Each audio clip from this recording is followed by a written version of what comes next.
You want me to power cycle it? Yeah.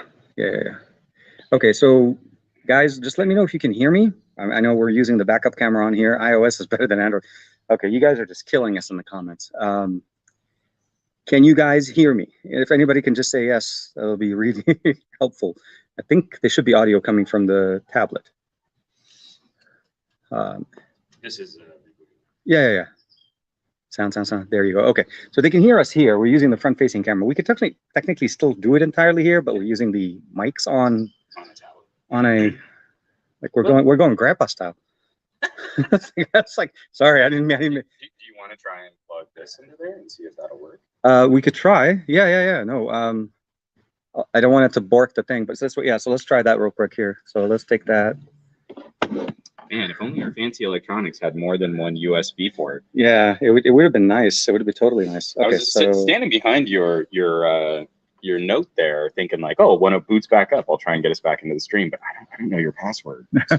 That would be the first thing to do. Okay, so let's do this here. So let's go settings.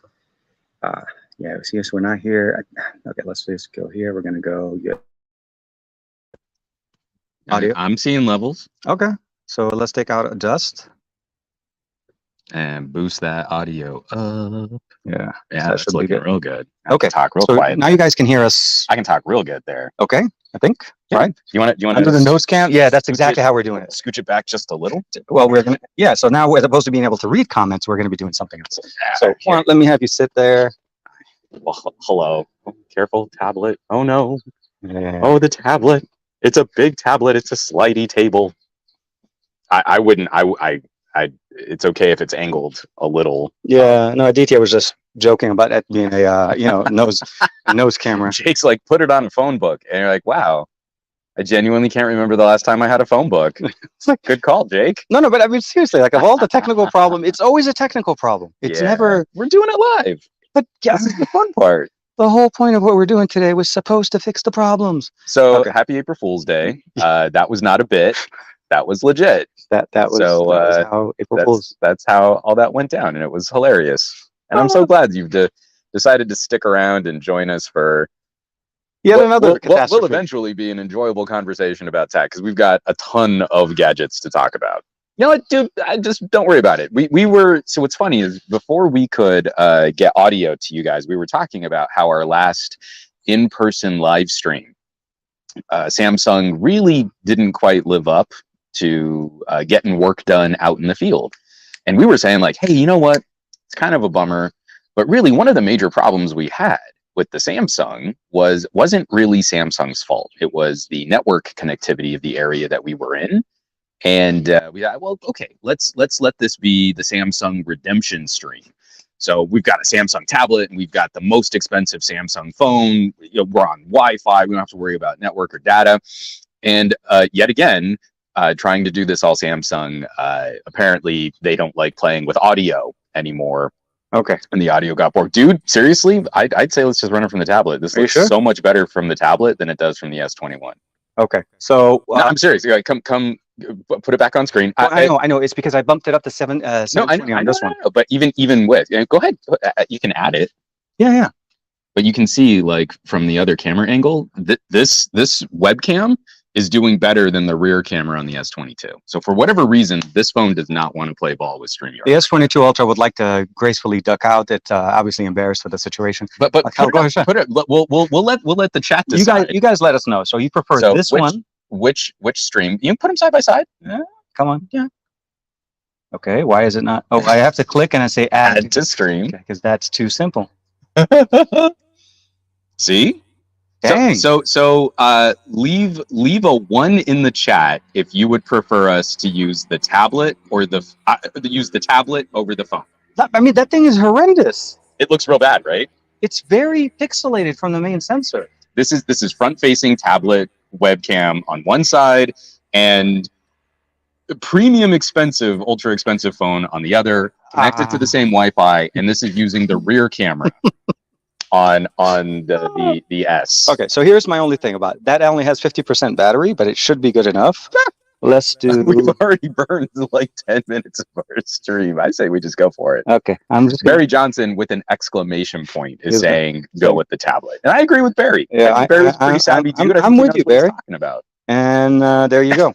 Tablet is gone. I mean, okay. From now on, our streams will be running straight off of the Tab S8 Ultra because that's how it's supposed to be done. So, apologies. This was supposed to be the Samsung redemption stream, and Samsung has kind of let us down again. Kind of, but then the Tab kind of came in a clutch right there. I didn't think the Tab was going to do this well. This is like really. This is good. This is very good. This is very good. Again, where I've been critically excited about Samsung's tablet strategy, and maybe I haven't been as happy for their phone strategy. It's been it's a confusing year for Samsung. At the beginning of the year, they're very confused. Well, yeah, no, they're confused. They're confused in their marketing. They're confused in the way they're trying to pitch the idea. We have an A53 that got launched that nobody saw anything about except for the fact that it just happened. We saw like a little online pre-recorded thing kind of go on. It's starting to show up. So if you guys are in the market where the A53 is there, at least on T-Mobile, is starting to be it's available. I'm definitely putting in a harder recommendation for A53s over S22s. S22 is a tough sale because you still have the S21 FE, you have the S22, the Plus, the Ultra, and well, the Ultra is not even the same. FE is priced way higher than average consumer. Yeah. So if you're it's within $100. I have 2 videos coming out. I am very positive on the Note 22. I am very negative on the S22. And speaking of, this has actually turned into another unofficial phone swap where I'm happy to give you back this Galaxy S22. Yeah, thank you. I really just I just need my baby back. We got to stop doing this. This is not working for me because we keep doing this where I give him phones back that I don't want to give him back. This phone is so good. It's just killing me. Jermaine is in the chat. Good morning, everybody. Good morning, Jermaine. I see Jimmy Fire Dragon's in there. Greg, Darren's in there. Aditya, the man, the myth himself, our Mr. Cumberbatch of our channel here. Jake's in there. Jimmy, Darren Johnson, Smurfweed, Sebastian. We got a good crew. Tech Loving Mama's in there. Hey, everybody, say hi.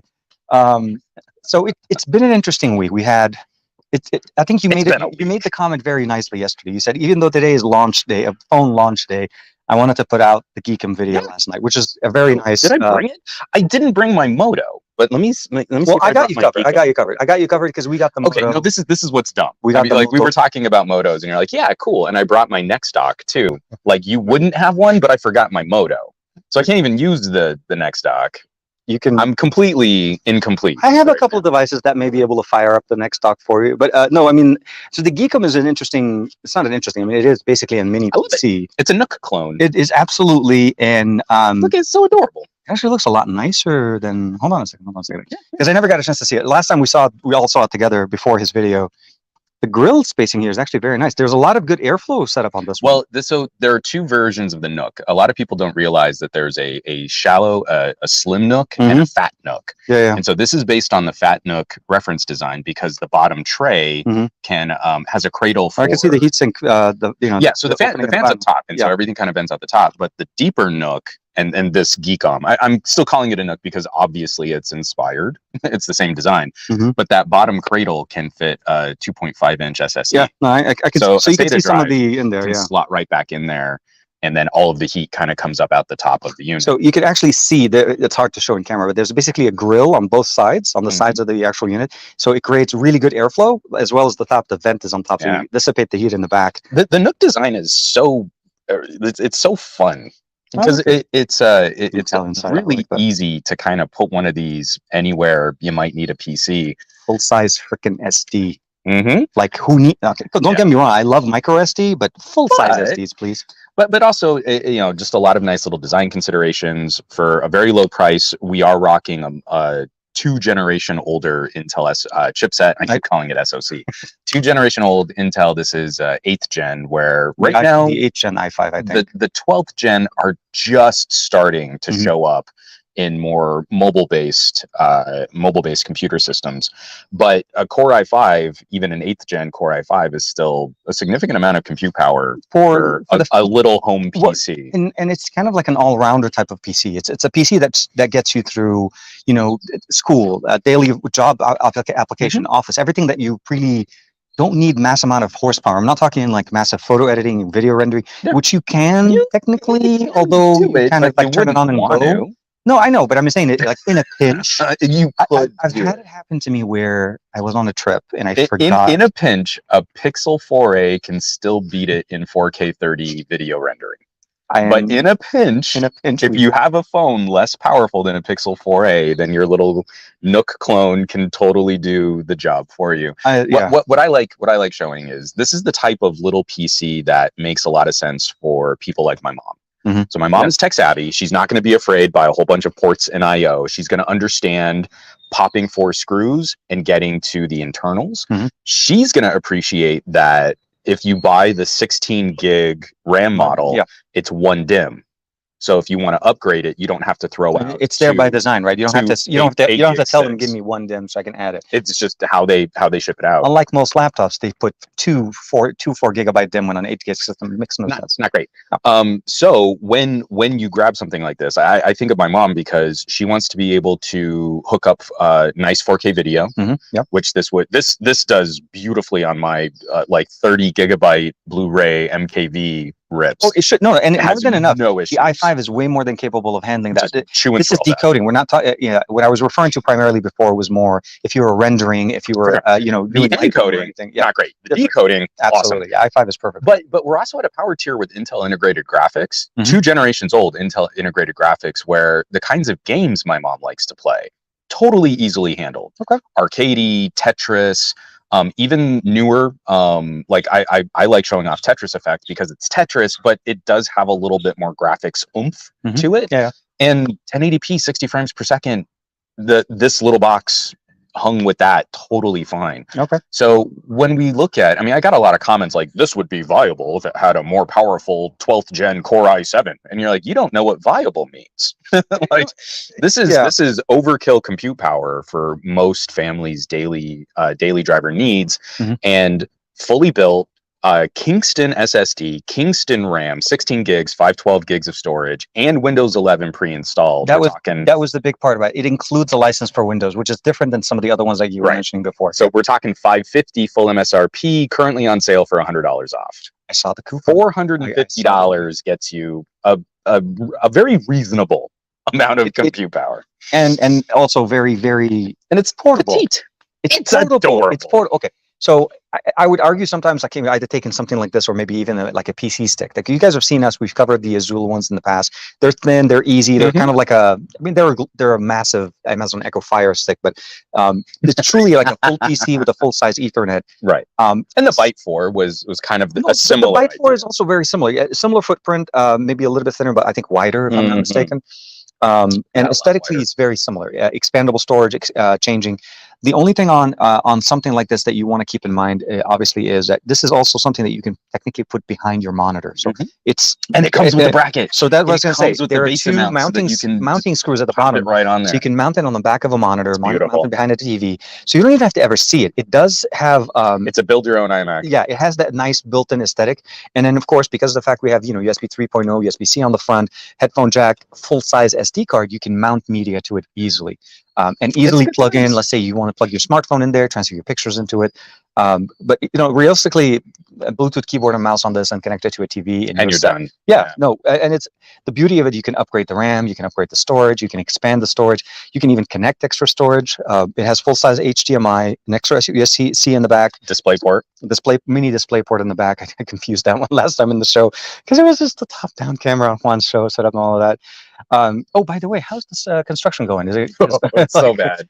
I just like jackhammers and concrete, and it's what I saw, I was like, dude, you moved your show to the show. Yeah, I'm exhausted right now because I was shooting late because it was like I need to wait until everyone goes to bed and then I can try and get some videos done. So my Samsung video is going to be doubly cranky because I shot it at like 11:30 at night, and I already was not super into the S22, but it'll be fun. It brings back memories. Yeah, no, I know. It's one of those. Someone who just comes across my channel is gonna be like, "Why is this guy in dark shadows with evil red lighting behind him?" He's like, "That was my mood." It was that's the mood. I was surprised. So I didn't realize it till I was watching one of his videos, as you can imagine, and then he showed us a clip of the outside, and I kind of know where that is. I'm like, man, that is a lot of work. So yes, this is where kind of the genesis of where we are now. Just for reference, we are actually at my place this time. Yeah, a little bit different, it's a little bit lovely. place, but we are in that infamous. If you've ever watched any of my videos, this backyard's been in every almost single video I make a video in, because typically it's one of the better. Yeah. It has that nice little lighting, as you guys could see, and I'm really surprised. That's S8 great. Plus Ultra is doing really good. Yeah. So I mean, don't buy any Samsung phones. Buy Samsung tablets. Yeah, but this is a tablet. I know. Like, you know, I mean, And it's good. Yes, it not just good in the sense that it works. The stream It's utilizes the nice. camera much better than the primary sensor on here. So Well, I don't know if it's the StreamYard I with genuinely Chrome. believe StreamYard looking at mobile Chrome is probably looking at a lower bit rate. It's upload. it's doing some compressing type of more. compression. I changed it to 720p on the phone, and it still looked like, excuse my French, hot garbage there. And I this, thought he was going to be so bold as to say it looked like poop. I would have said poop, but no, I would not say poop. He would not deign to lower the standards of our fine broadcast. I was about to. No, yeah, no. I didn't want to take away some of the class that we've built over the years, as you guys know. We're classy as poop. Yes, exactly. Hot garbage. Poop. Garbage. And then with that, we want to say thank you very much for joining the show. It was great. Didn't last long. We knew the end of it was going to be very close. So, yeah, The front-facing cameras, Farhan. yeah, We're using the. I mean, we're looking at the screen on- on the stream right this is now. how great- This I almost want to jump back in here fantastic. real quick just to show you guys this massive professional setup that we have in here.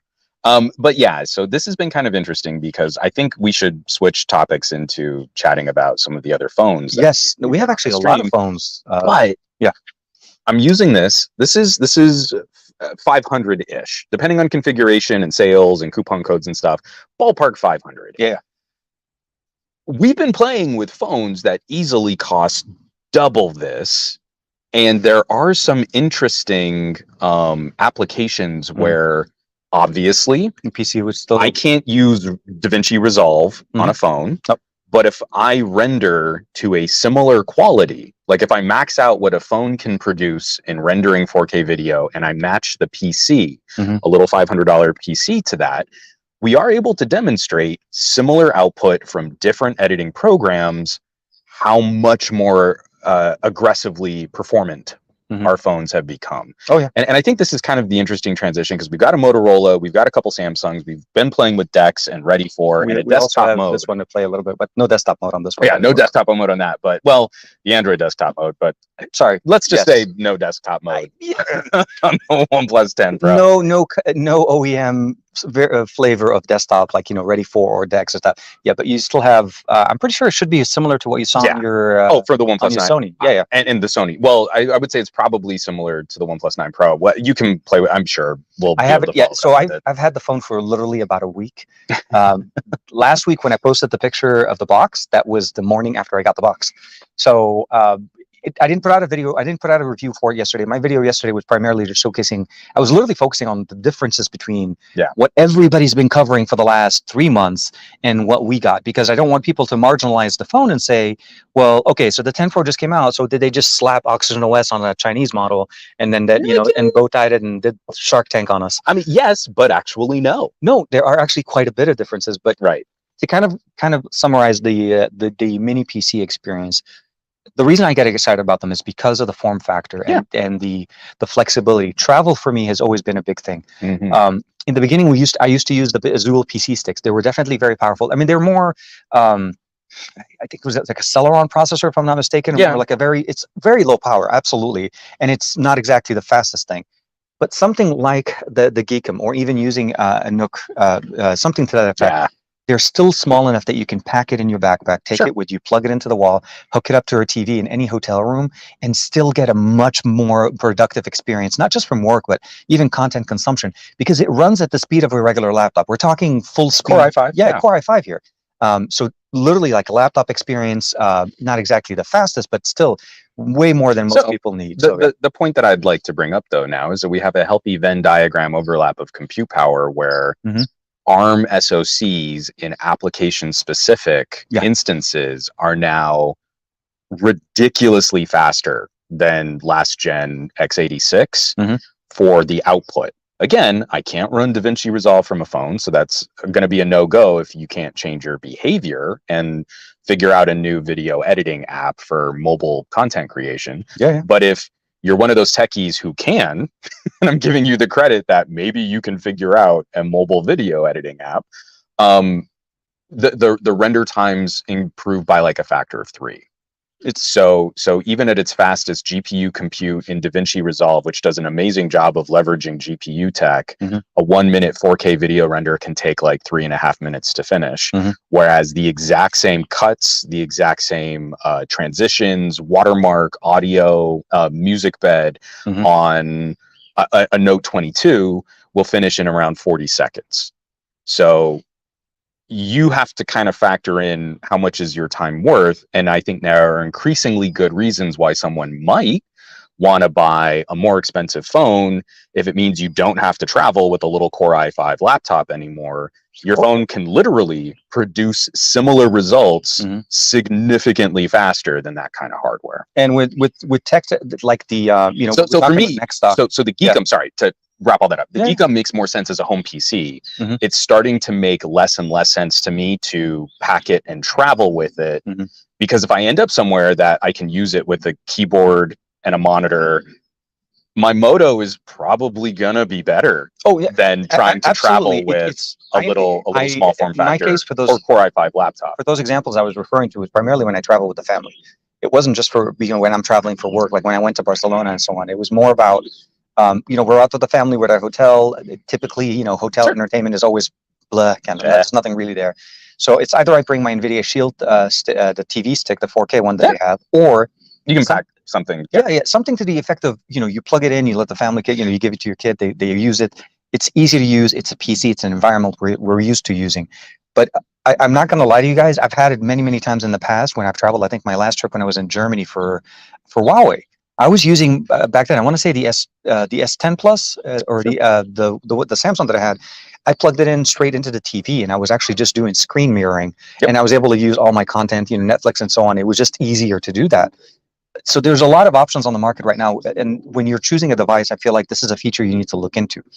Moto is pushing it. They're Samsung actually is just back sitting it. Where Dex has kind of been sliding. I have a video going out probably this evening. Good.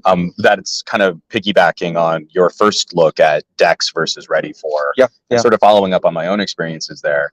It is kind of interesting where we're at, because I think the biggest problem isn't, well, I can't get my work done because I need this program.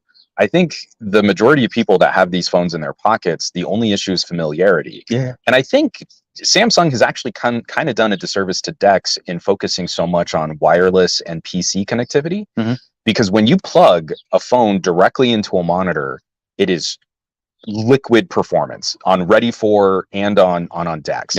If I run Ready for or Dex through a PC, it's like a program layer of an operating system on top of it. Zero latency, no lag, nothing. Everything is responsive. What I mean is, if I run it through a PC, it is laggy compared to running it directly through a monitor connected to the phone.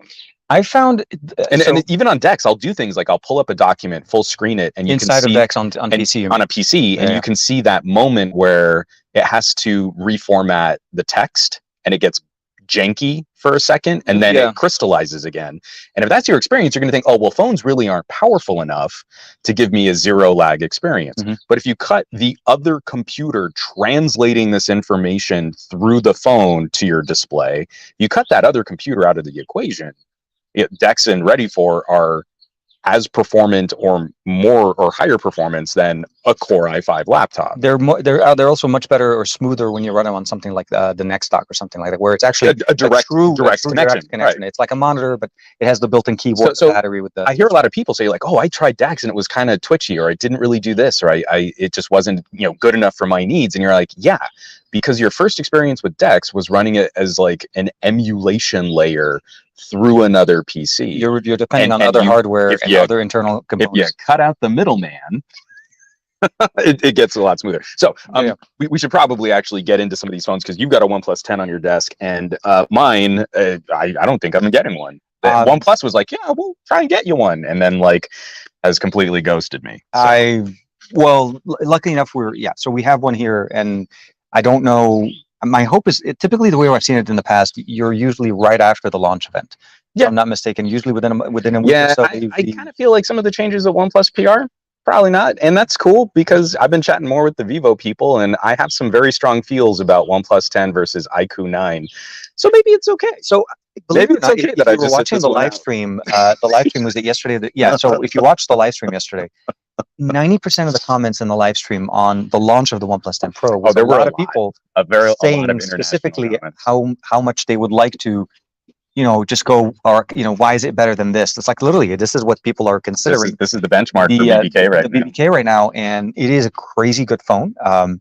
Cameras were really, really nice. I took it with me last week to the park as well. I just, for me, the experience that Vivo's bringing, I feel like it's almost like it's not that they're doing us a disservice. We're missing out.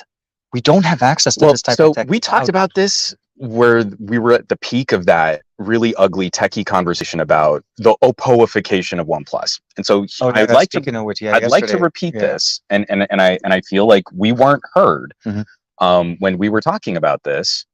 OnePlus is going to be the safe, average consumer daily driver brand. They're looking at phones that sort of generically Androidify what you can get from an iPhone or from an S22. They're looking at the Nords. They're looking at their carrier relationships in the United States, where we sell phones to people that are really expensive that only do basic things on their phones. So OnePlus is the safe phone now. I know techies remember the disruptive days of OnePlus as a flagship killer, but that's not Oppo. Oppo is putting their R&D for phone tech into the Find X, and they're putting their experimental camera tech into the Vivos. So if you're in another market where you have access to an Oppo or a Vivo, you're getting the bleeding edge of what BBK can do. OnePlus is now a subsidiary of Oppo that serves to sell the safe phone.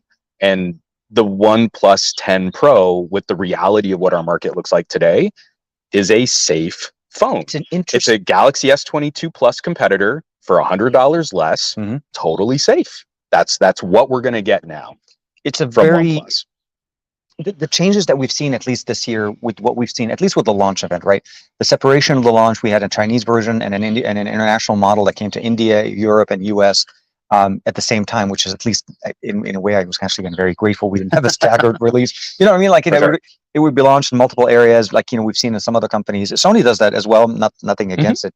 They're focusing on the buy-in market for where people buy their devices, but at least we have it available around the same time. Although in Europe, it seems like it's going to be available for sale about 5 to 10 days ahead of us. Yeah. Again, difference pretty close, but it's very close. I really do say, I mean, it's Sony's strategy, and it's how Sony has been becoming so much more profitable. They're doing much better. They're doing so much better with it. Don't put phones on store shelves in the United States that aren't going to sell instantly. If you've got a user base in China, in Japan, in India, throughout the EU, where you can more directly sell to consumers free of carrier interaction, and those units are going to move. You don't have to worry about satisfying ridiculous carrier demands. You can go direct, and even when they're leasing, or they have some kind of cell phone deal, it's still so much more manufacturer to consumer. And increasingly here in the United States, we're going to get slow played because there's no money. But in a weird way, we are, even with the OnePlus 10 Pro launch, which is the weird. Yeah, well, we totally are. We got one model, only two colors to one model. No storage options. No capacity changes. Although they did say that we will see some options later on. It's more than likely we are going to see. There were different storage capacities for the Chinese one. It's not unavailable. I think what's happening is they're slow playing this one, the way they're coming in, because as you know, the phone's been out for months.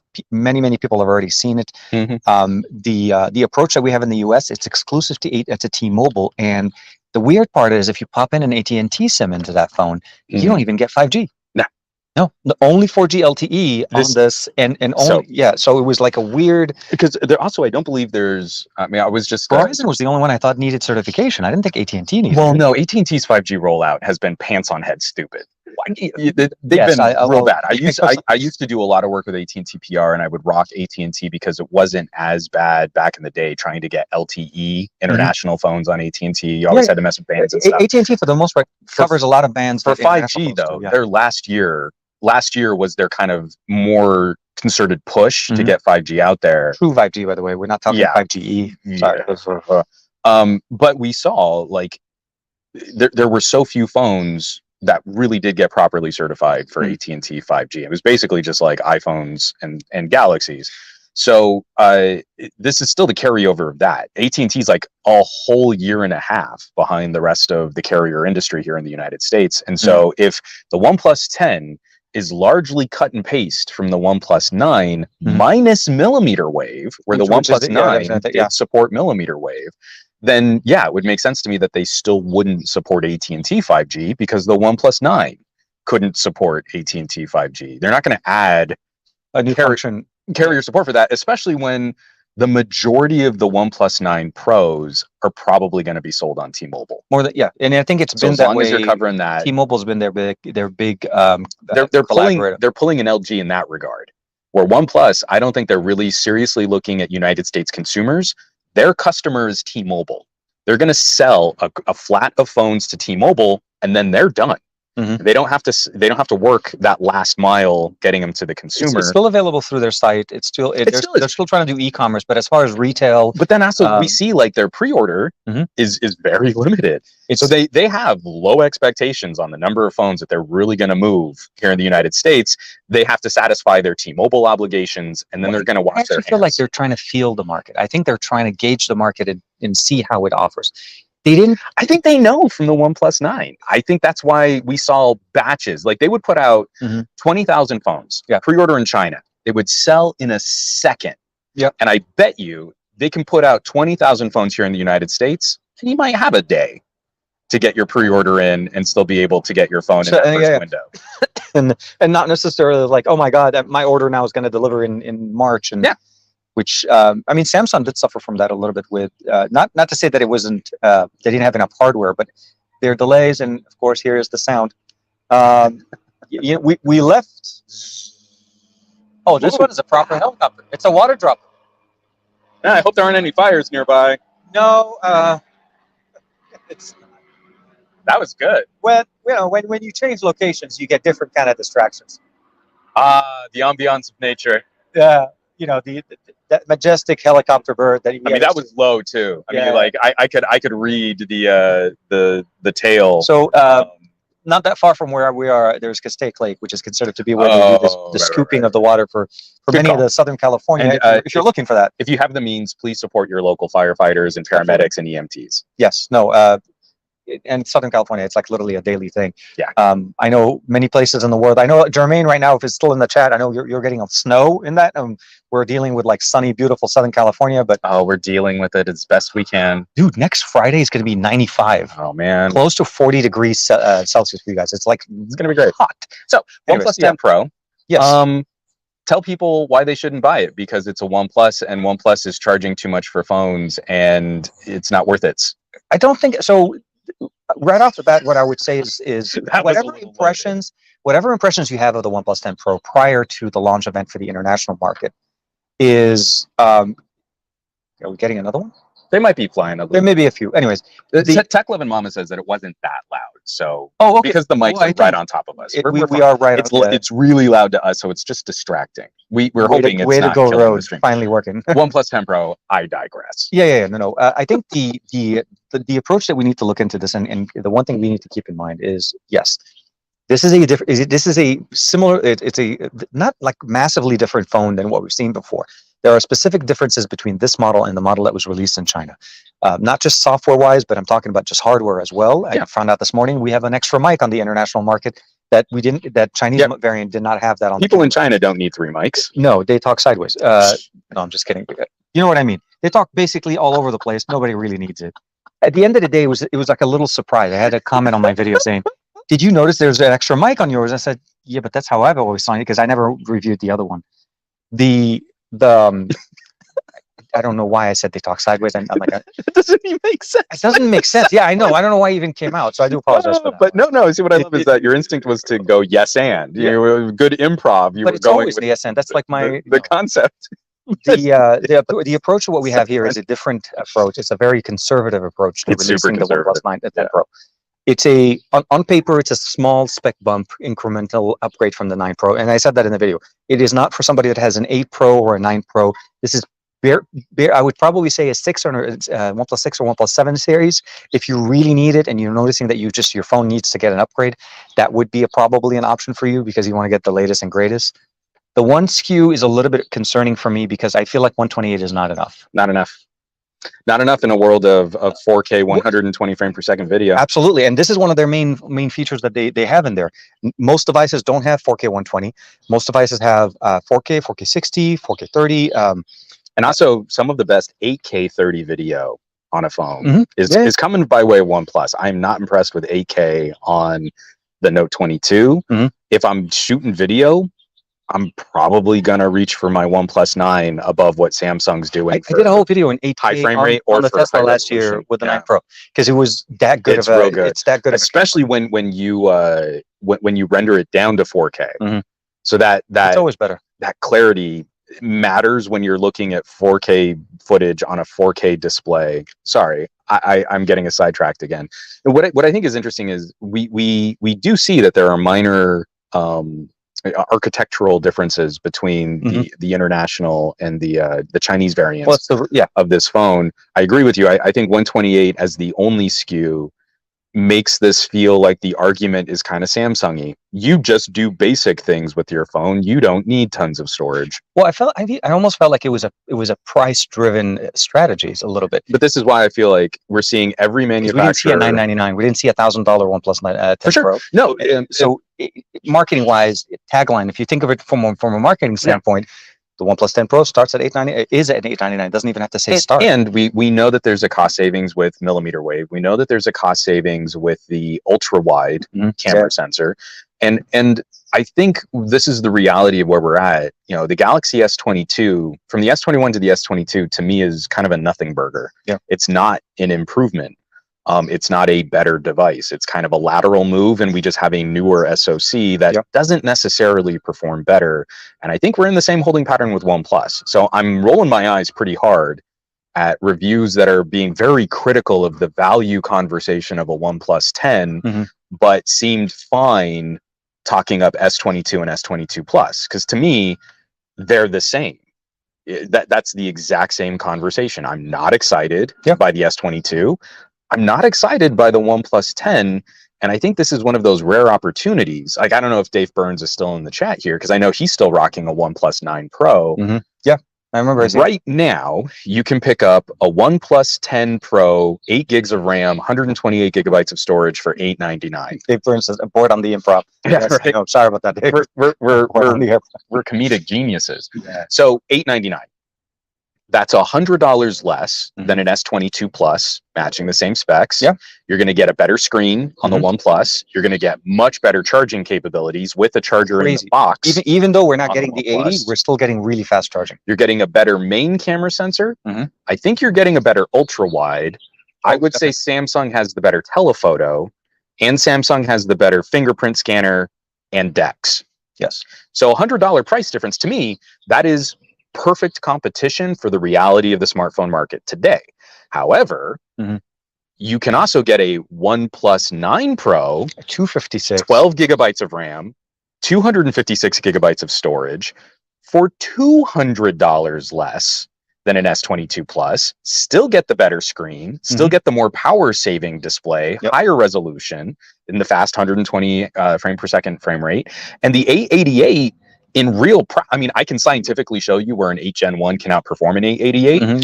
That doesn't happen in real life. In real life, they're almost the same. The same kinds of, processing power, very gaming capabilities. They're almost identical. So if you can cut one OnePlus operating system update out of your budget, you can save $200. But currently, they're both running on 12.1. No, I know, but I mean, like, if you buy them today, software update, the OnePlus 10 Pro is going to get one additional. So you're going to pay $100 for a smaller ultra wide, but one extra operating system update. The OnePlus 9 Pro is $100 less than the OnePlus 10 Pro, and practically, I think it's a better phone in almost every regard than the current OnePlus That could 10. still be their strategy as well. They're not discontinuing the 9 series. You still find it on their website. Well, they did that with the 8s, and it was like, so refreshing. T-Mobile still has the 8. That was the surprising. I went to T-Mobile's site because I wanted to see the launch. So many good I mean, like when you can get like a OnePlus 8 for like $350, like that is crazy hardware. No, absolutely. For a budget price. Just running them. Question for you: should we leave the display in the sun, or do you think we'll be fine? You want to scooch it back? We can scooch back. I mean, we're on wireless mics. Let's do that. I just want to be careful not to flip your tablet over. Not the main camera, man. This is the money. Okay, that's our only camera right now. That is how we do it. Okay, so let's do this. We're taking you guys out of the sun because I noticed the glare. Did you notice that really swanky dolly shot that we just pulled off? That's how we do it, man. Yeah. Okay, let me see. We're good. Yeah. So keep it this way. Before the show is over, we'll be sitting somewhere else. Somebody else is going to dance all around his backyard. So to wrap up my point, because I was very long-winded and rambly there, like I'm wont to do.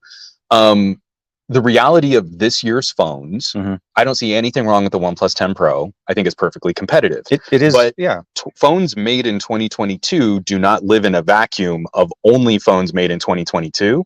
Yeah. And the deals you can get on phones made in 2021 are ridiculous right now as they're trying to clear stock and they're trying to clear inventory. And companies are not discontinuing just because they're releasing one phone. I mean, they may not be publicizing it, but the moment you go to their website, the moment you go to T-Mobile, you go to OnePlus' site. Yeah, absolutely. You see the 9. There's the 9 Pro, and $799 right now. That is such a good buy. Model.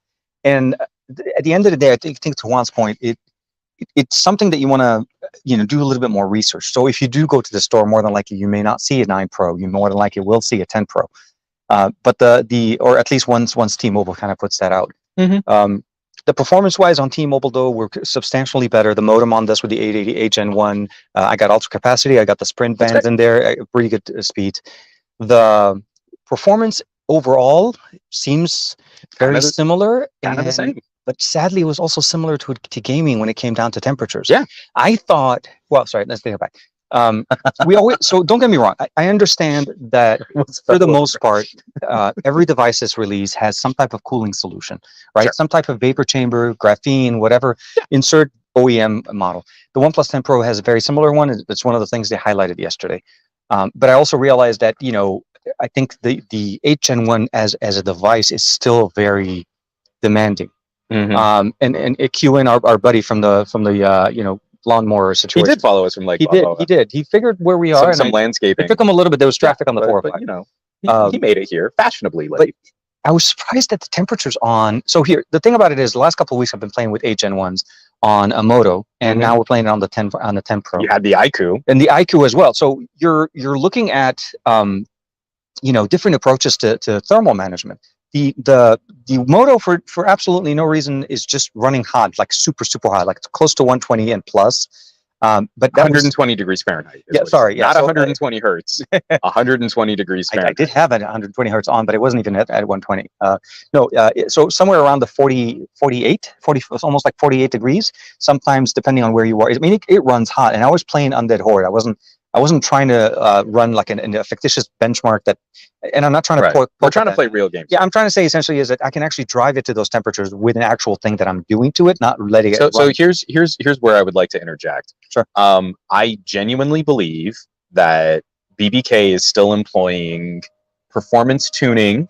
Oh, they do. The 10 Pro is supposed to have that built in. But what I mean is performance tuning where on all of the BBK phones that I played with, there seems to be an artificial limit of 60 frames per second in almost all of the games that I play, so that the phone never spikes above 60 frames per second, but then it also doesn't get so hot that it crashes below 60 frames per second. And especially on the iQOO, that thing ran like butter at 60 FPS in almost every heavy levy. The 10 Pro, right there with it.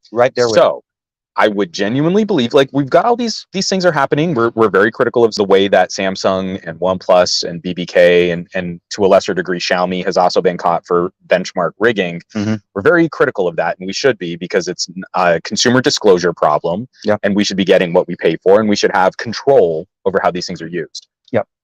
Motorola has never played those kinds of games, those types of shenanigans with this type of stuff. So they're getting an 8 Gen 1. Mhm. Their previous high performance phone was an 865. They skipped the 888. Yep.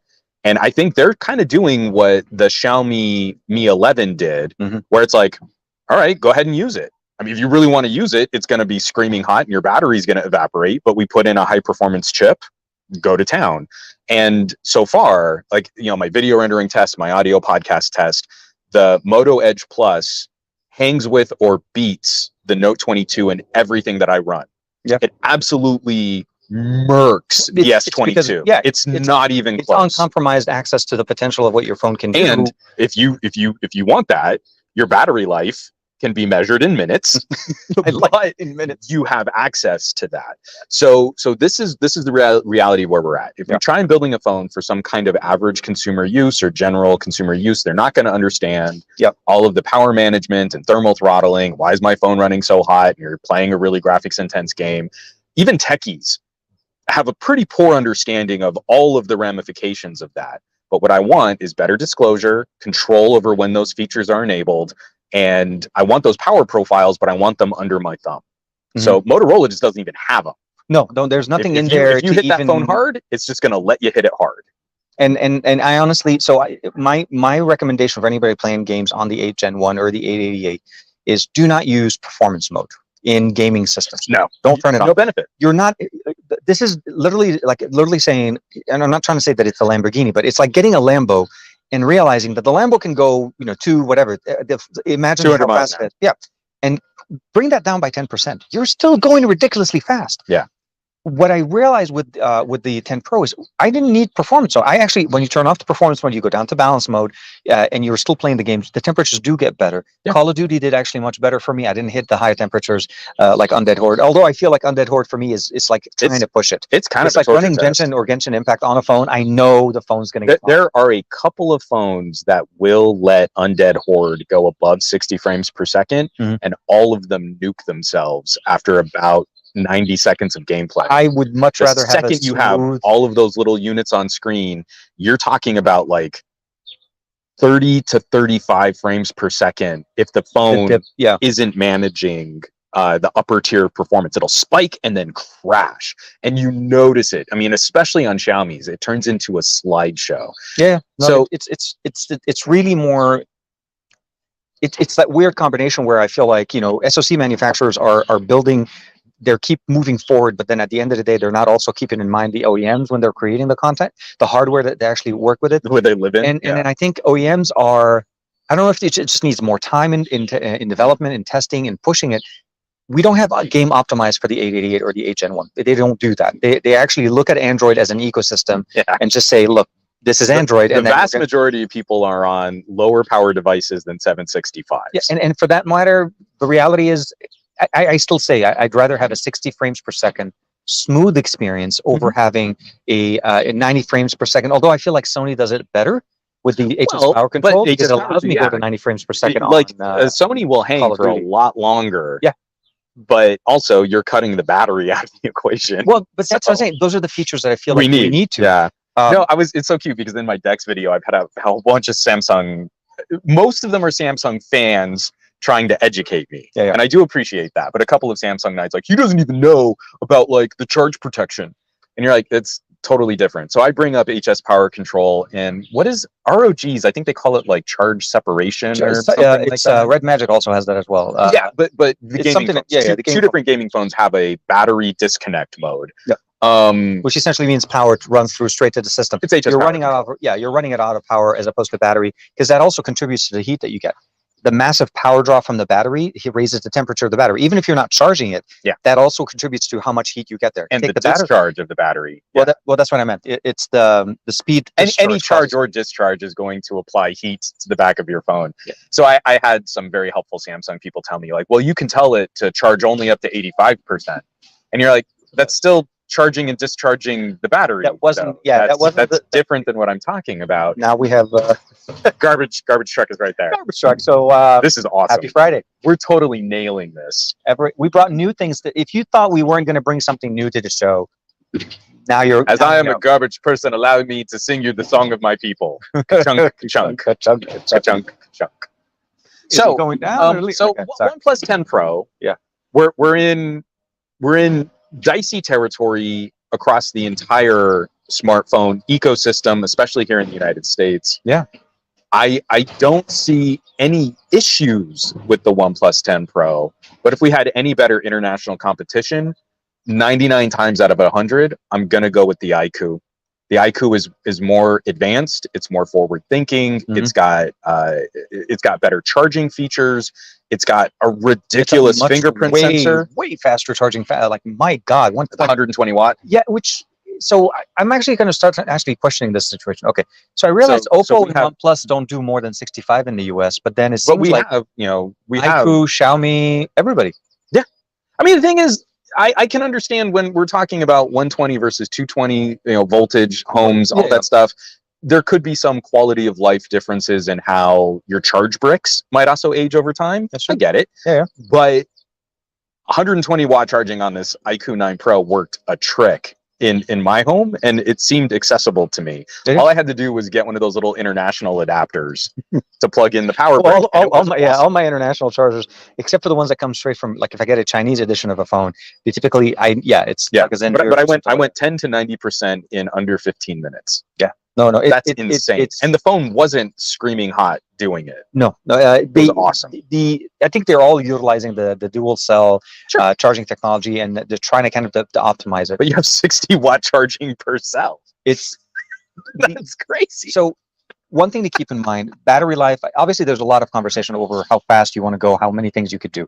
But at the end of the day, what I'm trying to point to is, during the live stream, everybody was basically referencing the iQOO 9 Pro. It was like a weird, I felt like it's like the team from iQOO just jumped into the OnePlus launch event, because it was just one of those things. So for me, I feel it's funny to see BBK brand fans brigading against each other. Yeah, in another BBK brand model. I'm like, okay, it's awesome. But I understand it once it was put in front of me, because so you got to realize, for me, the iQOO is, or even the Vivo are both brands that are typically not available for us here. Without having Juan's access, so Juan covers Vivo, I cover Oppo, and between the two of us, we cover OnePlus as a co-brand relationship, and that becomes the hashtag BBK channel. No, it's not. I'm like really bad at putting things together today. What I'm trying to say is, a lot of distractions happen. Cameras are a big factor into many things with our devices. Yeah. The 10 Pro, for the most part, I think you're not going to be disappointed. The telephoto, I think, to Juan's point, unfortunately, I will definitely say Samsung will probably have a better approach there. Yeah. It's not the focus. I don't think it was the main focus in here. We do lose an extra sensor from the 9 Pro over to the 10 Pro, but it wasn't really a big, I don't know. I think a lot of people were taking, monochrome pictures out of the 9 Pro. And if you do value that, then that's something that could sway you into picking up a 9 Pro. I am sad about that, because it definitely seems like BBK reacts more to the perception of their products. Because you had a whole bunch of people going, who needs this monochrome sensor? It's only 2 megapixels. You can't even do anything with that. And when you lose hardware like that, you lose things like advanced low light modes. Yeah. And so on a Vivo, on the X70, you have an entire coprocessor that is scanning and applying AI algorithms to hyper boost low light video. They're not doing it optically, they're doing it in software. It's a post-processing trick. Oh yeah, he's back. When you lose that sensor on a OnePlus, there is no photo coprocessor to bring that back. So anytime you heard one of those reviewers go, "Oh, but this is useless hardware," you lost a feature that a consumer might have cared about. It's getting a little dimmer, it's a little darker. I can push this moon icon, and my video gets radically brighter.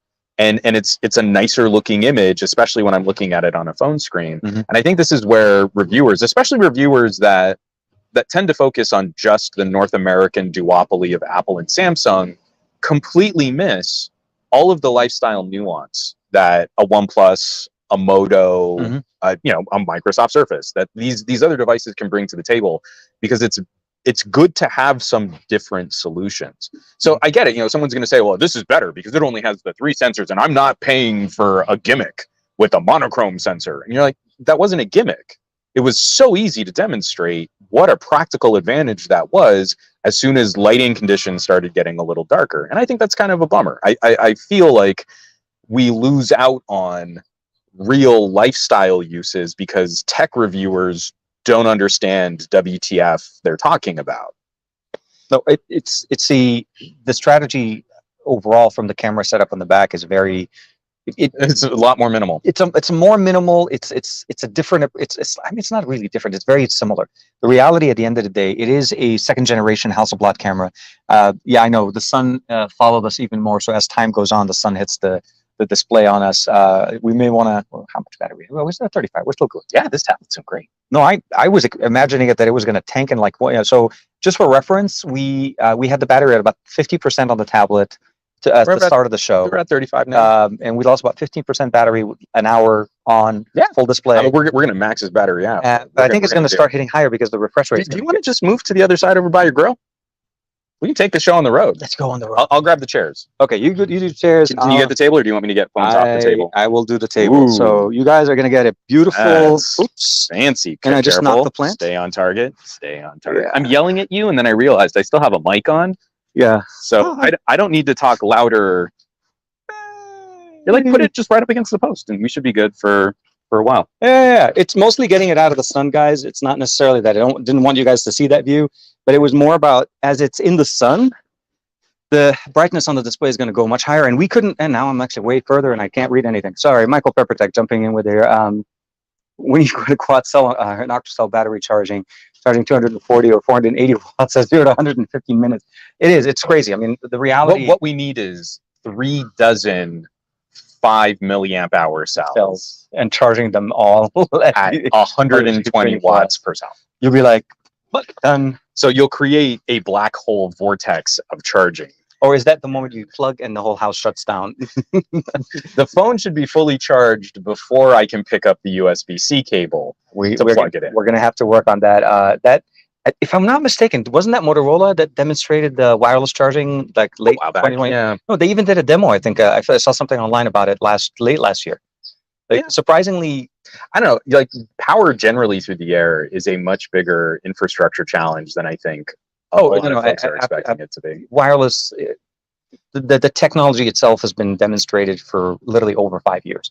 It is not something that is just new. They've demonstrated it at CES where they've charged your phone like from across the room, and that's cool. This is very similar, but to kind of like bring back and kind of put together somewhat of a just to put a pin in this, don't buy the Galaxy S22.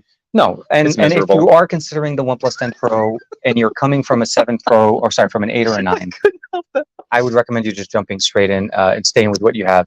If you are truly looking specifically, maybe, so I will say this, maybe for better modem support, that does come in a little bit higher. You are able to pick up better bands on T-Mobile. The OnePlus 9 Pro does not support the ultra capacity, the new Sprint bands. The 10 Pro does. Even the unlocked model that you're able to pick up. Yeah.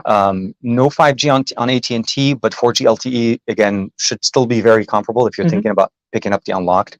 Otherwise, I mean, there's still going to be more videos, more conversations around it. This is literally my 1 week of living with that. And, in these first impressions, and thinking back to my first impressions on OnePlus 9 Pro and OnePlus 8 Pro, I'm coming to the conclusion that so one of my big gimmicks for a long time has been, is this phone worthy of a 1-year upgrade? Right. Have we seen so many improvements? And the last time I think I could say was in the United States, going from the Xperia 1 Mark II to the 1 Mark III for sub-6 5G support. Like if you cared about that, that was worth it. If you were in the EU, you already had it. That phone wasn't worth a 1-year upgrade. I would have said that too about the 1 to the 1 Mark II, the 1 to the 1 Mark II, because we had a radical change in design and hardware capabilities. But in 2022, I don't believe I've encountered any phone that I felt was genuinely, like, I can unequivocally state that any phone has been worth a 2-year upgrade.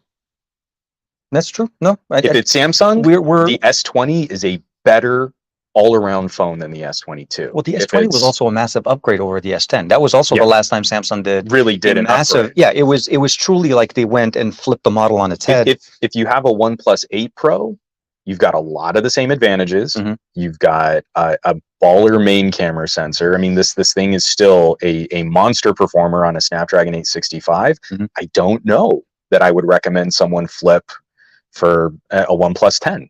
I think only if you hit a certain situation where your phone is just not meeting your needs. I'm not saying performance wise. I'm talking specifically to, let's say something happened to the phone.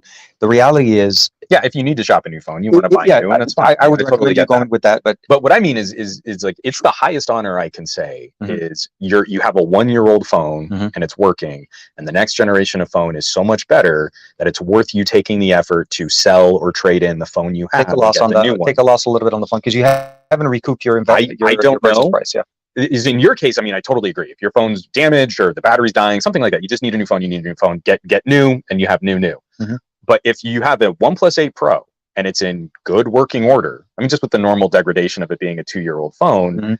I don't know that I can say make the effort to trade in this phone or sell it so that you can get a OnePlus 10. I don't know that it's going to be any improved for the real lifestyle experience of using On the 8, a mature OnePlus 8 specifically Pro. on the 8 Pro, because you got to remember back. Oh, and I'm only going Pro to Pro because we don't have a OnePlus 10. No. Yeah. So that was Obviously, the if we had a lower model OnePlus 10, this would be a different conversation against a OnePlus 7T or a OnePlus 8. Yeah. So keep in mind, I'm being very specific in that. about what I'm comparing. So I think that's literally the best that we could do at this point, as far as where we are with OnePlus, the strategy that we're going with, the pricing that they're going with as well, and the availability. They're very much still focusing on online. They're like present on what's it called, Best Buy, Amazon, and OnePlus's site, but then in actual brick and mortar only at T-Mobile. So maybe we'll see that. It means we'll see that at Best Buy with the T-Mobile sides. Maybe. So I think T-Mobile is a good brand to be with, anyways, in the U.S. They're considered to be more the like best bang for the buck type of an experience. They typically have better customer service and so on. Anyways, the phone will be available in the U.S. on the 14th. T-Mobile will start, I think, taking orders. They're not doing pre-orders or something like that. I don't think so. Yeah. But and I do apologize for that one. Hopefully not, because it looks like he's right behind that wall. Yeah. Again, it's really loud and distracting. They all heard we have a live stream. They all decided to start. Yeah, they all came running. So I love it. The other thing that we both got a chance to, we talked a little bit about it as far as the Moto. How has the Moto been with you? So you got it last Friday, right? It's been literally clocking it right now. Last Friday at 10 a.m., he started his live stream. I got the package dropped off and I came running up to my office. It's literally been a week. Yeah. I'm mad that I left it at home and that's an hour-long drive to go get it. We have an honor representative here for all of the story points that he's going to cover. It's so refreshing coming back to all the things that I remembered liking about a Moto. Mm-hmm. Very lean software alterations. Yep. But with some really fun considerations for gestures and lifestyle interactions. The camera is surprisingly fresh. It was a very different approach. So, just for reference, I do have an apology to everybody in my videos, even the live stream. I said the last time I ever had a chance to work with a Moto was the G series, and I don't know why I entirely blanked out the Z series of phones, because that was like a thing. But for me, that my last experiences were with Moto mods. So the Z series, just the same ones: the Z Power, the Z, the Z3, the Z2, all of the Z series that had the magnetic clamping Moto mods. For sure. I remember playing with the Hasselblad accessory. You and I talked about it. Yes. At an AT&T. It was one of the first times we got to hang out. Yeah. So we were like sitting at a table, and we're trying to compare the back cameras. Was it the Z1? It was a Z1 or the Z2, I think. It was one of them, because it was the one that had the better cameras. So there was like the Z1. I want to say Max or Z1 Ultra. So Juan's comment to me at the time was like, "Why use the Moto mod? The phone has a better camera." The phone had a better camera. Yeah, it wasn't even close. Especially we were indoors, and the Hasselblad Moto mod was the stepping motor on that thing was just seriously like, I don't know. I saw so many techies trying to make that look like it was a thing. It was not a thing. No, and I took it with me with the family. We went on a cruise, and I had the Moto mod. I was like trying to zoom in to take it. No, it was like an angry hornet was stuck in your phone. Yeah. It is. So props to the long. This has been proper refreshing. Yeah. One of the things I'm most excited to talk about, so many of our smartphone cameras have kind of followed the same obnoxious trends. Yeah. So one company comes out and they handle white balance and low light modes in a very specific way. Yeah. And then it seems like everyone just sort of copies that. And so like on the Note 22, I can take a low light shot of me lit by a really ugly yellow street lamp, and I look urine yellow. Like, it's gross. so far this year, Motorola is the only manufacturer that is tuning their camera more towards true scientific white on the white balance. So I'm under a really harsh yellow light, but it's trying to figure out what my skin color really is, and it's exposing for that. So if you look at like my Moto first impressions, I do the terrible shot of a fire hydrant at night, and you can see yellow fire hydrant under yellow light on a Samsung just looks orange. Yeah, it was like an orange bucket. It's overload. We're overloading what we can process in a JPEG, and the Motorola is really trying to find like what would this yellow really look like objectively, not under different lights, but what is the quality of this yellow? So there isn't a correct answer. One is not better than the other. We have a philosophy on, are we going for the light or are we going for the true scientific white of the subject? Yeah. Those are conversations worth having. What's so refreshing, Motorola is the only company that's giving us a counterpoint to the way that we're handling light and color in HDR. As opposed to just copying from everybody else. Yeah. And they're doing it on the best camera sensor Motorola has ever used in one of their phones. That this is a fantastic piece of camera sensor. So it's just a refreshing take on smartphone photography. I personally lean more towards trying to capture the feel of the light. Like you go to a concert, if you ever catch like a Bionic Scoop. Scoop is an amazingly talented photographer, and he loves going to like wrestling shows, and he loves going to concerts up in Vegas. And his photos are so dynamic because he really does play with stage lighting. So they're washed in purple. He's really exposing his image to showcase what that looked like, not what the true scientific white balance would look like. Yeah, because he's painting with light. He's painting with light, and literally, I mean, his photos, even from like a Pixel 5a, they're flipping gorgeous.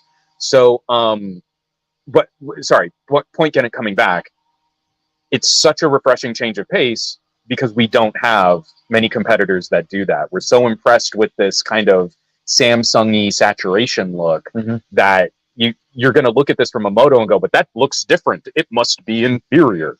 But really, that's the kind of debate we should always be having about capturing our images.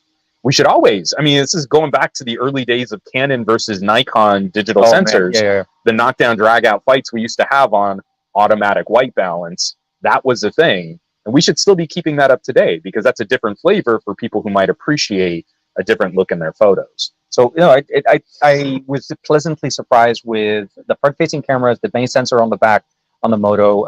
I know there's no telephoto. I realized that part. It was kind of but I feel like, you know, at the end of the day, for me, shooting and there was still that little bit of a, Juan and I talked about it. There's a little bit of a software bug that you have to kind of know how to play to turn on 4K. Oh, there's the total gremlin. I can't get 16:9. It does not work on my phone. So it's I have to shoot full width phone. I don't know what they just call it. Full 19. screen. It's 19 by. Sorry, I think that back here. So, but it's like almost 21:9. Yeah, no. Yeah. Like so yeah, my video camera, if I set it to 16:9, it craps out at 30 frames per second. I can only shoot 60 frames per second. I can get so it's 9:16 is what they're saying. It's full video code, but I can at least keep it. But turn that around so that they can see because that's not full video. No, sorry. Go back. So no, just turn it around so you can see how the video is taking up the full width of the phone. It thinks it's in 16:9. It is not. No, it's supposed to be 9:16. Yeah, it's. I think if I'm not mistaken, they call it. Well, again, it's by the orientation. It's orientation. So if you hold it up, it's 9:16. If you tilt it sideways, it's 16:9. Yeah. But even though we've set it back to 16:9, it is 21:9. It is, or 20:9. I think is the ratio of this phone screen. So this is how we're gonna do the Inception show from now. Sorry. Wobble.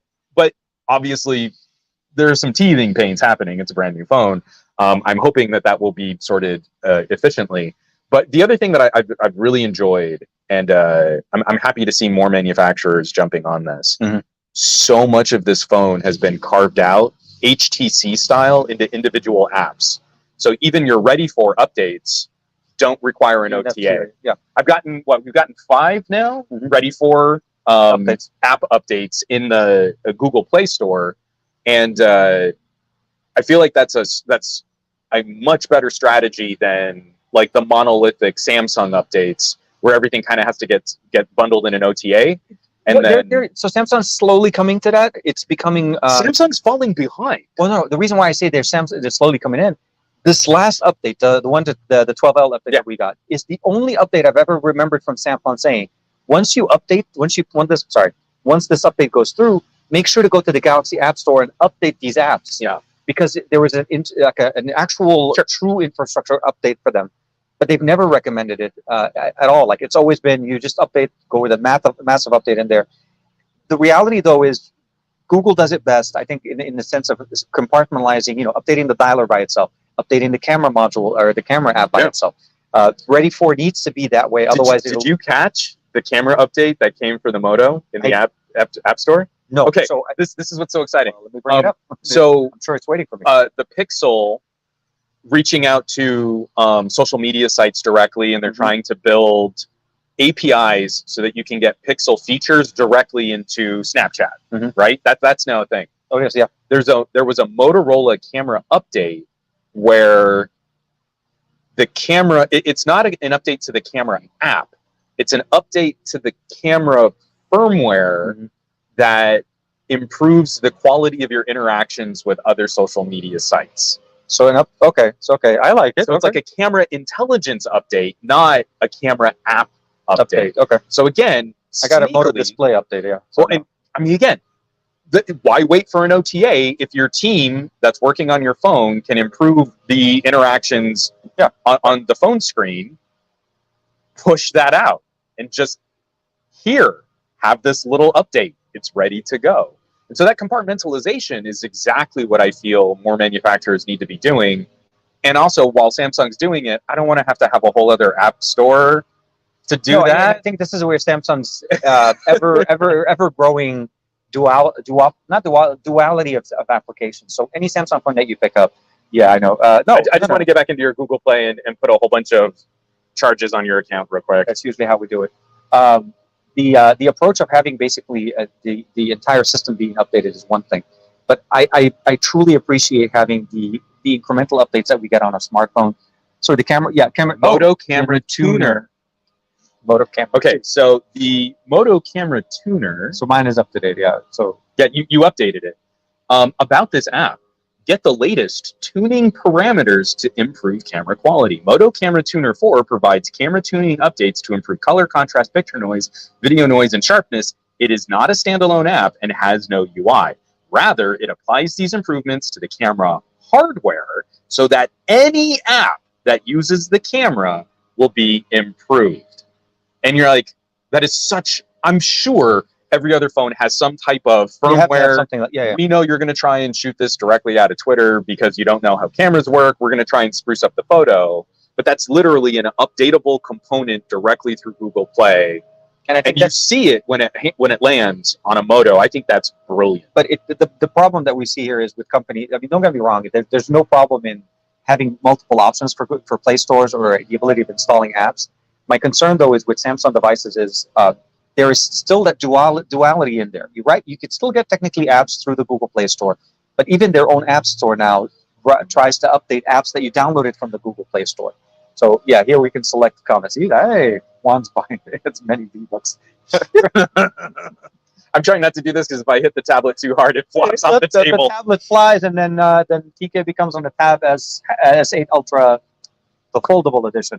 So from like Gaboletta's point here in the chat too, and we are trying to keep track of what's going on. It's a little hard for us to kind of balance out chat and all the sound and stuff like that. Easier to read. So I'm since the HTC 10, I think was their last big push where they were really splicing out all of their individual core components, and you would get like this flurry of updates on Google Play for all of these individual pieces of the HTC Skin, HTC Sense, and all of their individual apps and their stuff. launcher app. And as soon as I saw a ready for update in Google Play, I was like, this is a much better strategy for consumers to stay on top of their device. I don't want to go too far off from ready for because I want to talk a little bit. For sure. And I know you know what, we're not going to jump into too many details, and I'm with you on that, Gabriel, on the update and the process of updating DeX. DeX versus ready for. I'm still very much in a shock. I've had it for over 2 weeks. I've used it. I'm still in a very big shock of the fact of how well grounded and organized and built and ready ready for is. yeah, pun intended. I'm still shocked. Like that Yeah. So the one thing I will probably, I mean, if there was any kind of comment or even criticism, I would say is I want it on more Motos.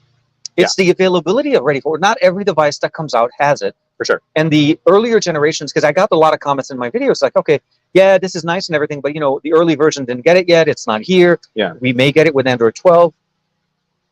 So far from what you've seen, did you ever use Ready for prior, or is this? No, this okay. is my first. I'm jumping right into the most polished and the best sort of presented. I feel like it because it sounds to me like the first version was built a little bit more kind of like the Android desktop mode.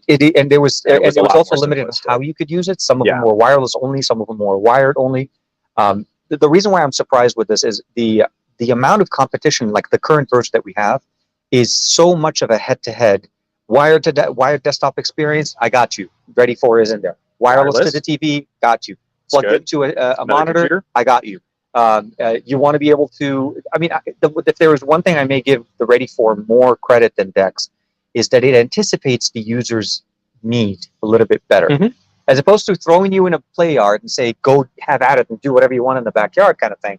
It's more like, do you want to play? Do you want to watch videos? Do you want to use it as a computer? And it kind of structures the approach so that you know, oh, I can do this here. There's so much better conveyance. Yeah. Your modes are right up front.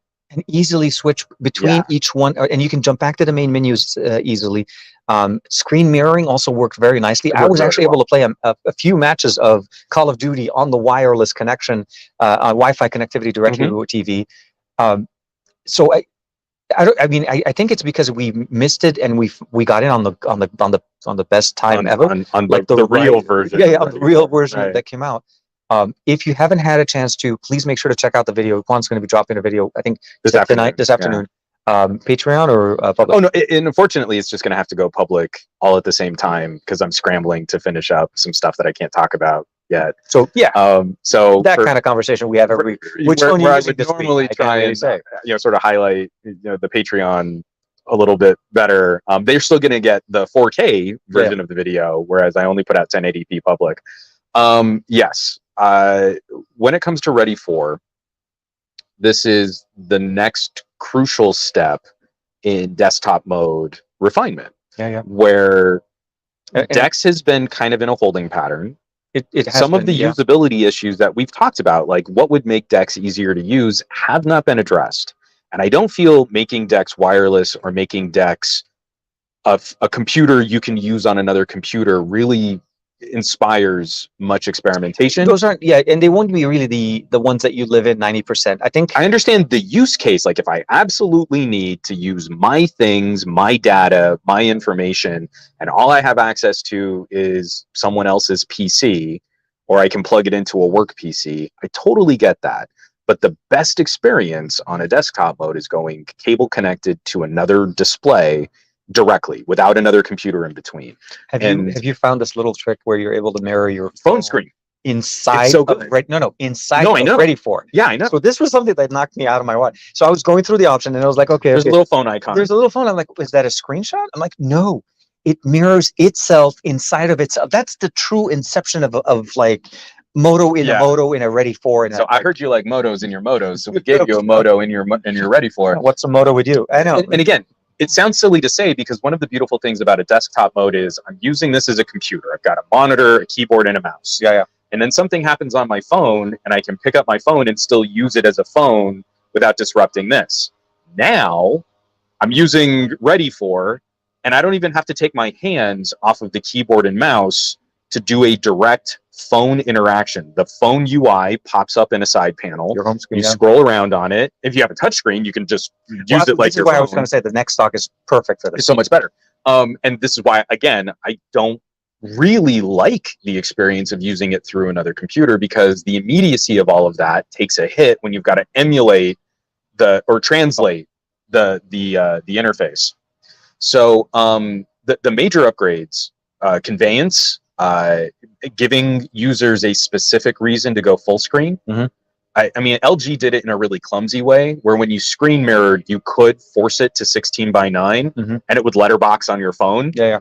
But you could do it, and then you could play a game or watch a movie without weird cropping on your TV. Ready for solution is phenomenally more elegant and just immediately more accessible to someone who might plug their phone into a display for the very first time and not fully understand what this is for. Dex still wins for better support on apps that can do multiple instances or multiple panels. So you can't open multiple Word documents on Ready 4. It'll always replace the Word document that you have.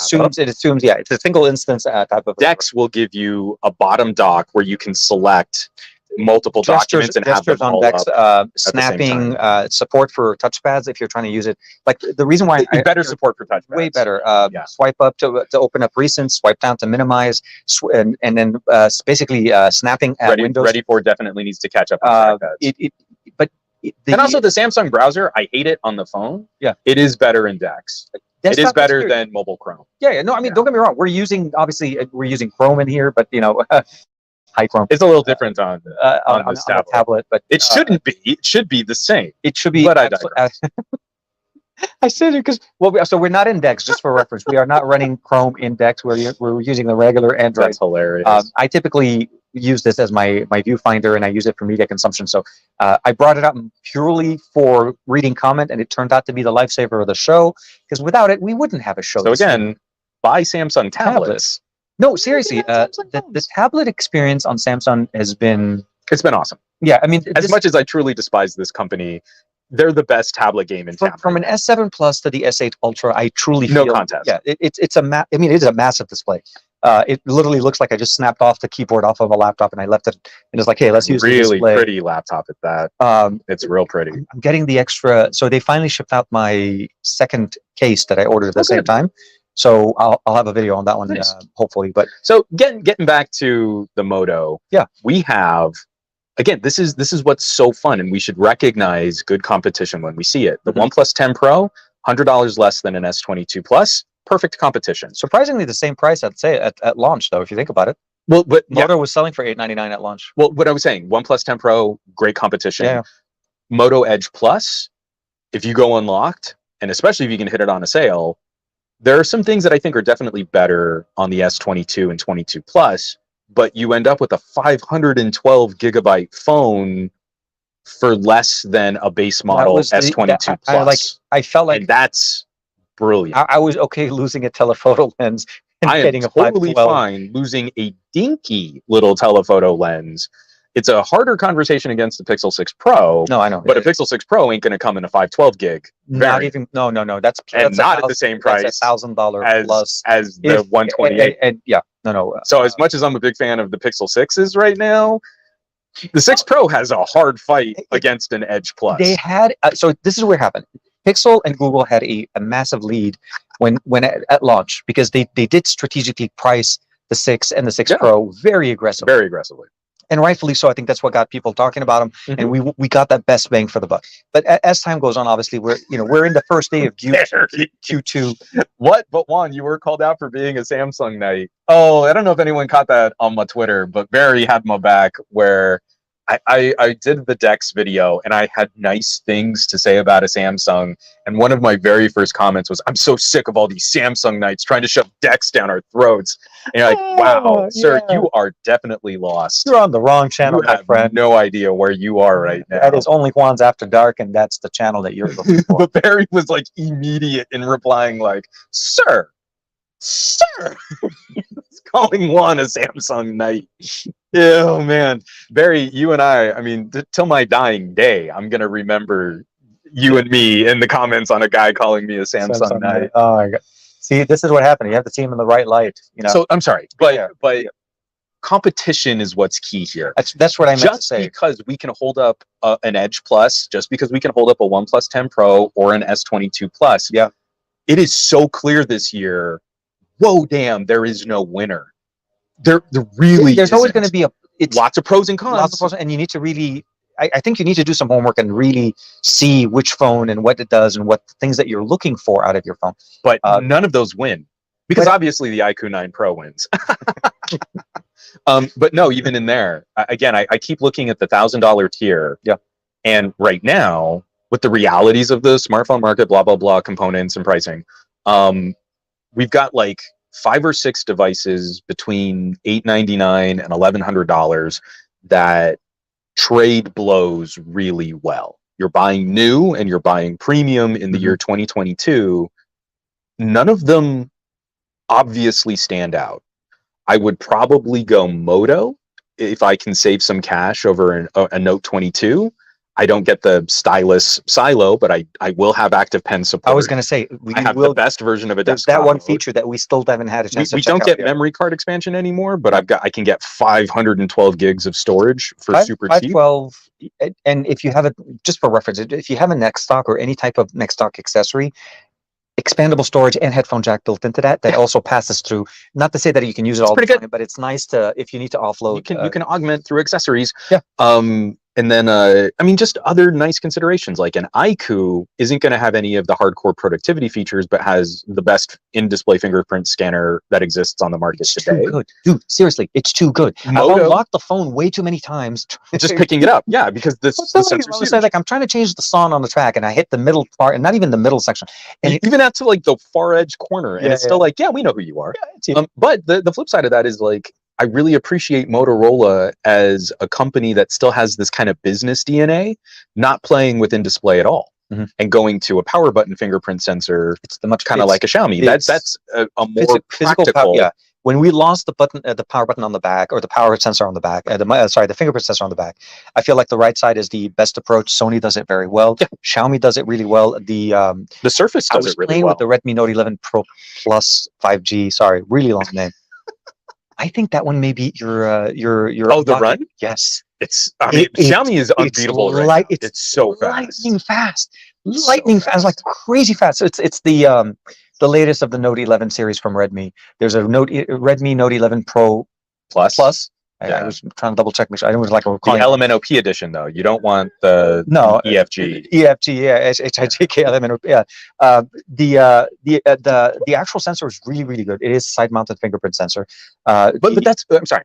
I'm getting sidetracked on other phones. What I'm talking about is we take Samsung as some kind of de facto standard. Yeah. If you want a better desktop mode with more storage, you've got a Motorola that's going to give you stylus support and can mimic some of the features of a Note. Yep. If you want better gaming performance, I think I'd still lean BBK, even with their artificial limit on GPU compute. I agree. Yeah. But if you want the most stable and consistent performance, I think the game is up for BBK. And then you get faster charging, more advanced camera stabilization modes. You get the fingerprint sensor in the iQOO. The Find X5 Pro right now for me. The Find X again is another one that kind of slots in. And so Oppo decides to drop. What is that? Around 1,200? 1,200. Yeah, 1199. Well, euros, but but actually, speaking of which, I was talking to Matt Tyler. The bundle package, the gift package, if you pick up the Oppo Find X5 Pro, was ridiculously big. Like you were getting $300 worth. Like reminded me of Sony when Sony gives you like the best headphones and earbuds, and here's like $1,000 worth of in-game content for COD. Yeah. And but then here's the phone, which you're gonna have to pay for. Oppo's approach because I've had a chance to play with Vivo, played with the iQOO as well, and I've seen OnePlus, and I've seen obviously the Find. The Find X5 Pro right now for me seems to be the one that runs the best thermally performing stabilized experience. They also just released a thermal cooling case for the Find X5 Pro. We need to see more of those. So this is what I'm saying. Yeah. It's the accessories that I feel like companies are skipping. I get it. You can't do anything to the inside of the phone, but there is so much you can add to the other side. So really playing with Ready For, I desperately want some form of HS power control or charge separation. I really want we've got it on wireless charging. I don't want it as a wireless charger, but I want a Ready For fan pad. So I mean, it would be an extra thing to pack or something like that. But I want some kind of active cooling when you put your phone down, and I want to separate from the battery, so I'm not cooking my battery with charge cycles. And I think we're perfectly competitive against any type of high spec Chromebook and any type of mid to low spec Windows laptop. But the last point I was trying to bring up is Moto. productivity, good security, stylus support, and ready for. Yeah. iQOO and BBK, we've got performance, probably better gaming.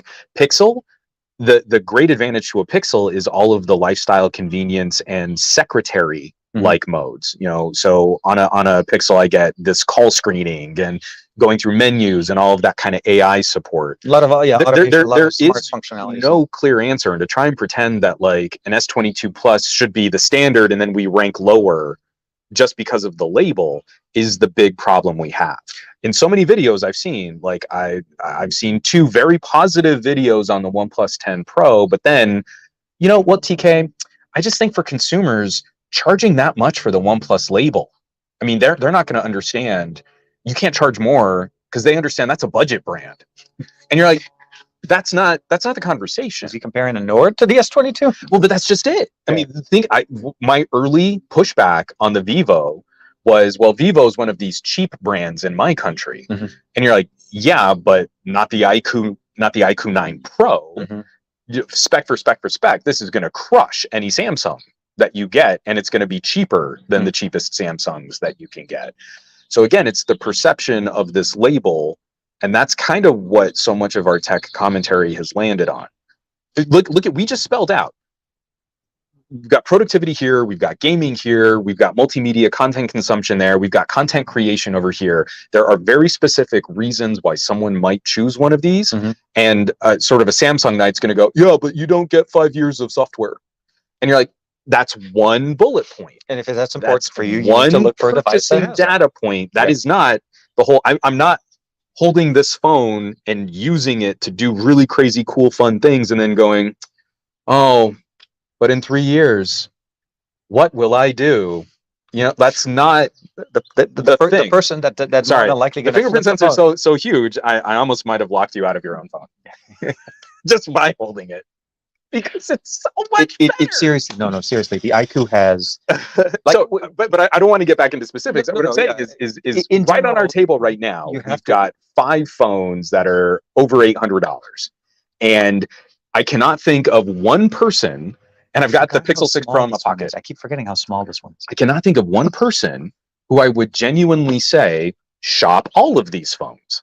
I would go, hey, you're doing business stuff. I think I've got a phone for that. Yeah. You want the best point and shoot style photography? Phone in my pocket.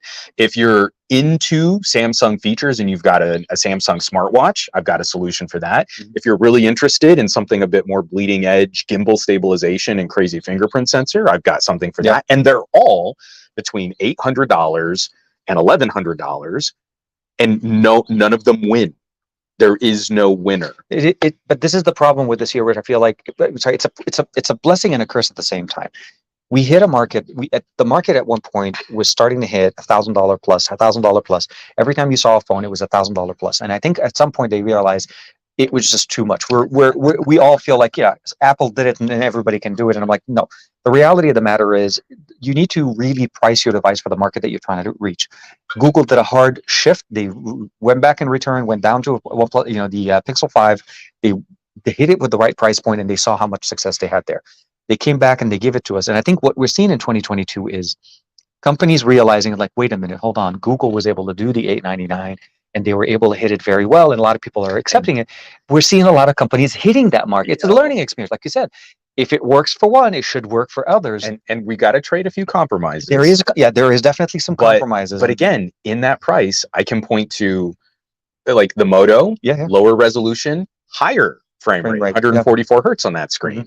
The iQOO, only 120 frames per second, but you can step up to 1440. It barely loads up. For this terrible Pixel 6, the Tensor, it benchmarks like 20% lower in Geekbench than an 8 Gen 1 gasp and shock, but it's got a 1440p display at 120 hertz. I mean, like, again, even when we get down into those granular little bits, like, I think Samsung's actually kind of losing the hardware game right now. We stepped up to the main camera sensor, and everything else is the same or worse.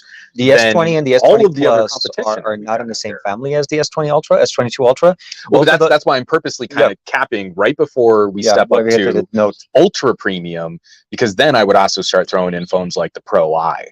And the Pro I is built to a very which I'm waiting specific. for Android 12. By the way, they're starting the rollout out. If you have an Pro I, It's looking good. Keep hitting that refresh. Right when we were about to start, I went into the office, hit the refresh one more time. Maybe we have it. No, Or are we going to go back to our next time on Sony Watch? That's what I'm on right now. Because Right? all the other ones, I think the 1 Mark II, the 5 Mark II, the 5 Mark III, and the 5 Mark and the 5 Mark II, both, all of them received it. Yeah. I don't know if the original Pro got it, but I know the Pro I is starting. I saw Sony tweeting about it. Sorry, yeah, Juan. I'm good. Saying hello. I don't know what that means. We're in nature. Nature's happening right now. It's all around. So yeah, no update on that one. Hopefully very soon. I wanted to actually ask a question though. So with the video coming out today, Sure. Actually, hit up this video because we could do some spoilers. There are people here. Well, I think we kind of covered the whole bunch. I've already talked about a whole bunch of little things in there. The reality though is, if you are looking into a desktop experience right now, with the exception of LG, because so right before the exit, LG did a really good. I love Screen Plus. Yeah, I really do. It is about a generation behind DeX. Ready for. I can point to 2 very site-specific examples of how DeX is better. I would choose Ready for every single realistically time. Until Samsung shows us that they can deliver a little bit more polish and some of these lifestyle improvements, these conveyance improvements. Ready for matches it or beats it in all but like one major category, and that can be solved by installing a third-party browser and getting slightly better desktop browsing support. Yeah, it's remarkable how quickly Ready for has improved, and I feel like Samsung's just been coasting because they don't have any real competition. So if you're looking at a phone for work, it's Ready for. If you're looking for the best DeX experience, I'd say go tablet. I actually think that the DeX implementation on the, like I say, the Tab S8, S7, and I think you're going to get better, because you're able to switch to UI. Yeah. You're able to live in DeX on the actual system that supports it. Because we can't get DeX to run on this phone. You can, if you had this phone and you never plugged it into a TV or never tried to cast from it, you'd never know you had DeX. It's a toggle, but you'd almost have to like, so what do I do with it? The tablet itself, if you want to use it with a keyboard, and it just drives me crazy because DeX is in such a holding pattern. Samsung hasn't improved the native support for things like higher resolution output.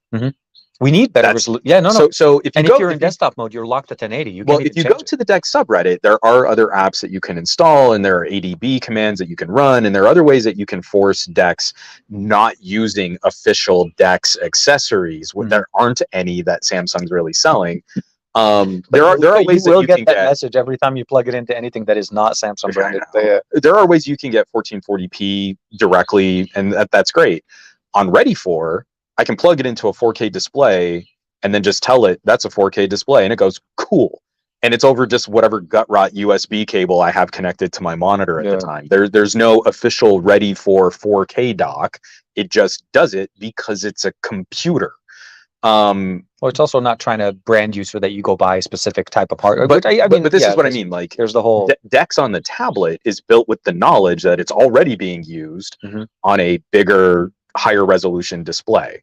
So the DeX experience on the tabs is better than the DeX experience on the phone. Ready for on the phone is better than DeX on the phone.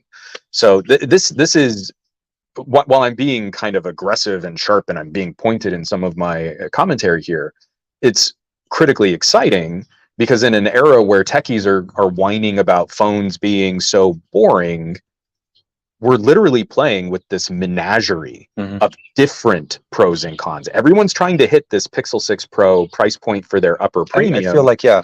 And they're trading different parts to do it. They're not all doing the same thing. And this is the perfect time to take a little baby step outside of your comfort zone and look at the competition and say, like, hey, I always have wanted to try doing that with my phone. Like, maybe you're really not into Android gaming. This would be a good time to take a look back at Android gaming. I'm plugging a Ready for into a monitor and playing. Dave Burns got me inspired to revisit Bendy. Bendy and the Ink Machine and Boris and the Dark Survival. Obviously, I was playing Alien Isolation. I'm a big fan of like arcadey twin stick shooters. The emulation game is getting really strong on Android. I'm taking another run through Doom 3 because Delta Touch The most recent update to Delta Touch supports Doom 3 even better. So I'm playing Doom 3 at twice the frame rate that my PC could handle when Doom 3 came out from a phone. And I love seeing the little ticker for the FPS counter just like skyrocketing on this little phone connected to a monitor. So all of these things have gotten so much richer, and yet we're still locked in a conversation where I'm going to watch a OnePlus 10 video. I can almost perfectly predict all of the deal breakers that they're going to be kind of concerned about. Really furrow their brow. They're never going to look at OnePlus updates. It's only the phone pre-embargo. That's all the commentary you're going to get. And then it doesn't even matter if it's a better phone, TK, because if you spend that much money, it's the wrong label. You should have gotten. You need the better. At that point, you need the better label on your purse so that people will know you spent a lot of was, money. It's the Flex, TK. There was an article I read. It is actually a Flex. You need to have the right label on your purse. No, there was an article that I read. It was very interesting. Not interesting in the positive end, but it was more. They were reviewing. They were writing the review for the Edge Plus 2022, and they said that the cameras are just not good enough, and you're better off getting a Samsung because that's the better answer to the problem. Marilyn, hey, how you doing? One loves to be cranky. She nailed it. Yeah, oh, well, welcome back to the Cranky Juan show. This is no. So I mean, we're in a time like I can put an Edge Plus or an iQOO or a OnePlus in any of my family members' hands, and I would have very severe concerns over their mental health if they couldn't get a good photo out of any of these phones. No, I think it's anyone who's holding up a OnePlus 10 Pro and going, well, the cameras, OnePlus, they didn't shoot on it. Yeah. Because the OnePlus cameras have been baller since the OnePlus 8 Pro. Different. I will grant you they do not process JPEGs the same way, but the photo output has been fantastic.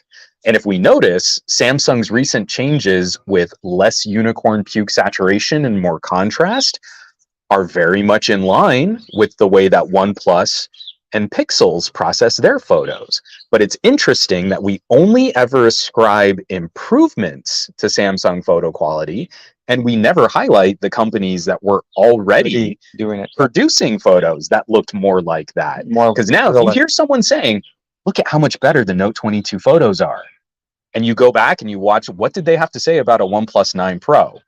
Because I guarantee you they probably didn't have nice things to say about it. And the photo quality is now closer to what OnePlus does on their own. The cameras actually have been surprisingly very nice. Not surprisingly, actually.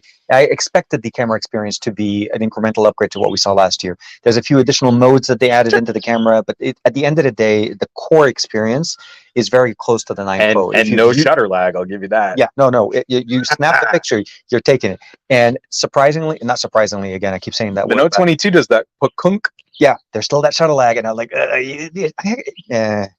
okay. I'm going to miss every single moment if I need to snap it on the instant. Yeah. If I plan ahead, I get great shots out of a Note 22. Don't get me wrong. I do not have to consider the software app delay of the shutter button on a OnePlus 9 Pro. Yeah, or the 10 Pro. The 10 Pro still has it, so it carried over, and like it or not, as far as the camera bumps design on the back, obviously there's an interesting design change there.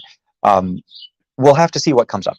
At the end of the day, this is still, we're literally on day one of Q2. We just finished Q1. We've had. I still don't have my Steam Deck. And so with that being said, I don't know what to do for this guy. He's just not going to be happy today. This is not it. With all of the problems we had and we overcame it, and we're running a stream on a. If you had told me this last time that we were streaming, but we could have been doing all of this, and I could have a Steam Deck. That's true, but and wouldn't that be better? On the Steam Deck, and we would not have a show. I think it would be better. It would have been Juan calling me this morning. It's like, you know what, TK, I'm not feeling well. Steam Deck got delivered last night. And then you just sort of peek over at my Twitch, and I'm on stream on Twitch. No, you'd be like live on Twitch talking to me. Oh boy, I just can't come in today. And I'll be in the chat saying, "What the no." And if you haven't played Bendy in the Ink Machine, it's broken. I gotta check it out. It's got a ton of bugs, but it's such a fun atmospheric game. I've actually found a lot of. I enjoy playing Undead Horde, just from the sense of the control, the ominous feel of the game. It's kind of like come join me kind of a thing. The mechanics. So the last thing I want to talk about the Edge Plus before we let it go. The collaboration with Snapdragon Sound, which I think the way Juan had a chance to get to be able to use those new, Snapdragon and Qualcomm and the what are buds. their master and dynamic earbuds. So have you had a chance to listen? Okay. Sound quality is very good. I think their noise cancellation is kind of weak. I never used them for noise cancellation, but audio quality is it's also just nice because like these are very premium earbuds, and you can tell because the case is heavy. It's a brick. Yeah. I just reviewed the new Soundpeats. Yeah. They're like $20 pieces. Bluetooth earbuds. I lost them in a mask. I had a little cloth mask. They got wrapped up in that, and I couldn't feel them in my cargo shorts. The case is that light. Then I pick up these Masters and Dynamics, and you're like, and like my shorts angle wherever I put the earbud case. It's almost as heavy as the phone. Lump. Right there on the side. It's hilarious. But very good earbuds. They're very, very good. They have a good, great sound quality. Great sound quality. Enough of a kick, not too much to overpower. But the long story short, what I went to say is, there also is some audio focus going on with some of these devices. Moto did a really good job with Snapdragon Sound. We obviously have OnePlus still doubling down on the LHDC with the LHD. Yeah, and it works really. It's really good. Edifiers I'm playing right now that support both LHDC. That's right. You've got the Neo buds. They're twitchy, but the quality settings on those are really good. When you have to manage them. And not only you have to manage, you have to also discover and figure out how the app works. That needs a whole flow when chart. you install the app and you try to get it, you think you have all the settings in there, but then you forget that you have to actually go up and click, and then you have You've got this little layout at the bottom. And you're like, okay, cool, yeah, this makes sense. And but wait a minute, how do I do? Yeah, how do I have to go to the 3-dot menu? Yeah, which is not it's not intuitive. But once you discover, it's not even discoverable. No, if we're going to talk about conveyance, there's nothing telling you that any of those settings live up there. But then you do, and you're like, oh, there's so much more I need to figure out. And this is exactly how to do it. But yeah, so that one's going to be coming up hopefully next week from me. I did decide to pick up, and hopefully maybe we can get a chance to play a little bit with it together as well. I picked up a Red Magic 7. Nice. So used, but I felt like it was okay. So and that has. Wait a minute. Both the 7 and the 7 Pro have the fan. All of them have fans. Okay. Yeah. I can't remember if they made it different because like Black Sharks have different tiers. I just want to say that maybe the 7 Pro does. Okay. But I think in the ones that we're able to get in the US, and they both support the same accessories. My prediction. Software will be software on the Red Magic. So Red Magic's I really believe, especially after using the 5. I didn't get to play with the 6. After using the 5. This will be the only phone to truly tame the 8 Gen 1. So that's my hope. I'm going to be... And without having to go to like a back fan case or dock. And they do... They make one. They make one? I just mean internally. Yeah. Really being able to drive that phone... 13 watts of SoC juice getting sucked out of your battery. I'm sure this phone is going to drain fast, but I bet it's going to be one of the only ones to be able to sustain. And that's high performance. I'm looking forward to check it out. So that's going to be some of the stuff probably later next week as I have more time. Critically interested in playing with that. But I want to see maybe do another swap since we've started this year with one. We're going. This is technically our second swap, just for reference. Just for this year. Yeah, just to keep it, keeping count. We got to catch up. This is good. But I wanted to, the reason why I went through that because we talked about this maybe not on the show before, but we're trying to maybe put it together maybe a gaming challenge, maybe focusing on more of that aspect of the experience on mobile, because the reality is mobile or esports are a big factor in what most people decide. Like, literally, I mean, one of the most asked questions on the phone, how does it play PUBG? How does it play Call of Duty? Yeah. These are games that people are... Sony just got the contract for PUBG. I was like, dude, they got Call of Duty and PUBG? Esports game of PUBG. Seriously? Okay. That's nuts. That is... Okay. But it's perfect because HS power control and so that's the thing. Red Magic has that as well. Software-wise, don't expect a lot of updates. I think I still... Maybe it's been a month or so. I did receive one update on the 6S. Pro that we had last year. Again, they're sold so cheap for the kind of hardware. I think it's more so. It's definitely you're buying this for, again, like you buy a Note for a very specific reason. You buy a Red Magic for that very specific reason, and it's not the bestest up to date software patches and bug fixes. So that's my thing. Hopefully it gets delivered sometime today. I'm not sure what time. Oh right, so it's coming. Yeah. No, I pulled the trigger on that one. I really, because I've been getting a lot of thermal concerns, a lot of temperature concerns with a lot of devices. The Oppo approach, I'm going to try to see if I can get my hands on one of those cooling cases. But the reality is, I think it is going to end up coming down to accessorizing and the right accessory to help you get the best out of your phone. Like you said, Moto with the cooling dock, A cooling pad would be awesome. Something to that effect would be an amazing accessory. You know what I should just do? I should just build my own. Liquid cooling. No. Get like a computer case fan and something that can easily just run off of a USB-A or USB-C if I need to plug it in that way. And like that becomes just like a fun little DIY project. Do me a favor. Before you leave, let me show you the one, the fan from Red Magic that actually works with almost any phone. Oh, right on. It works on any phone. But anyway, we'll do that off stream. Yeah, because we are getting down to like the last 15% of this tablet's battery. yes. So the whole show, I've been actually really critical. I did not think this was going to last this long. I'm impressed. 2 hours live stream.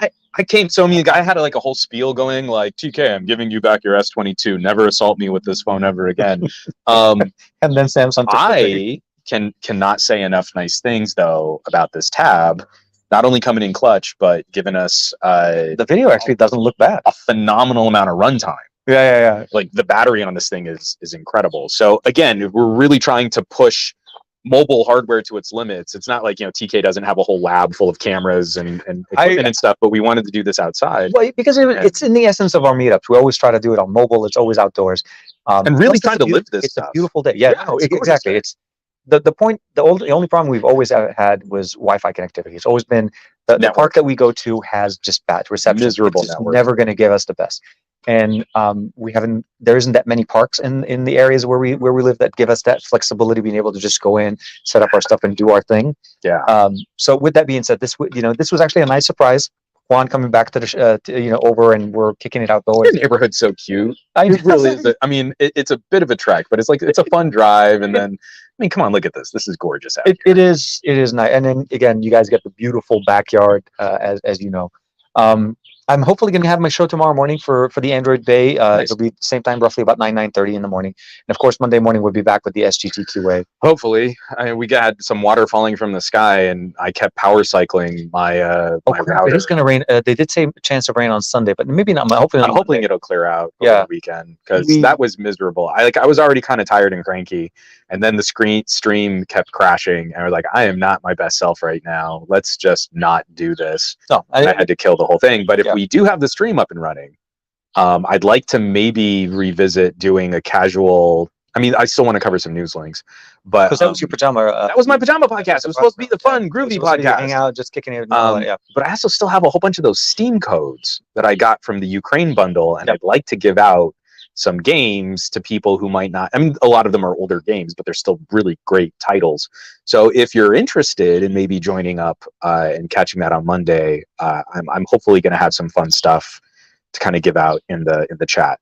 Okay, so that'll be good. So for me, I'm shooting to try to put out the Huawei MateBook E video come out next week. I've had that for a few weeks, and actually I've had it right before MWC. Unfortunately, I didn't get a chance to use it till I came back, because it was just like right before I was leaving, so I didn't have time. I was scrambling. The last week before MWC, it was a bad, just. It was tough. Well, because I had to prepare videos and everything before, because I didn't want to get there and I couldn't shoot there, and so anyways, somewhat of a normal life. I'd like to hear from you guys. What do you guys think of either being the Geekom computer, the mini PC, the OnePlus 10 Pro, or even the S22? But more specifically, even if you're familiar with iQOO as a brand, what do you think of the iQOO 9 Pro? Drop us some comments. Yeah, please. We'll try some engagement, of course, and let's see if we can follow up on some of the chatter that we'll get from this video. Obviously, we will have the audio version of this out probably late tonight or early tomorrow morning. Usually within a day. Usually that's typically how we have it. But it's nice to be able to see each other where things are getting a little bit better as time goes on. Obviously, I'm hoping we'll have more of these as time goes on, and the weather stays, okay. Next week, if we had the same show next week, it would have been already 90 degrees by now, and we would have been like, TK, we got to go. Thank you everybody for kicking it with us. Thanks, Juan, for taking the drive. This time he bought me a bagel. Yeah, well, it was delicious. I got to support you somehow. Give me energy to go back. Kept me on my feet. he shows up and he's like, TK, this is I had to get up at once. Yeah, no, man. Thanks for coming in. I hope you guys enjoyed the show. And again, the video may have been better. This time the audio took a little bit of a challenge. But we'll listen to it, and we'll definitely keep refining it. Thank you very much again for everybody. I've said it many times, but we'll see you in the comments. Take care. Be well. Stay safe. Juan, have a good day. And you guys, if you're not, have a great rest of Friday and have a great weekend. And we'll see you next time Next week. on another show.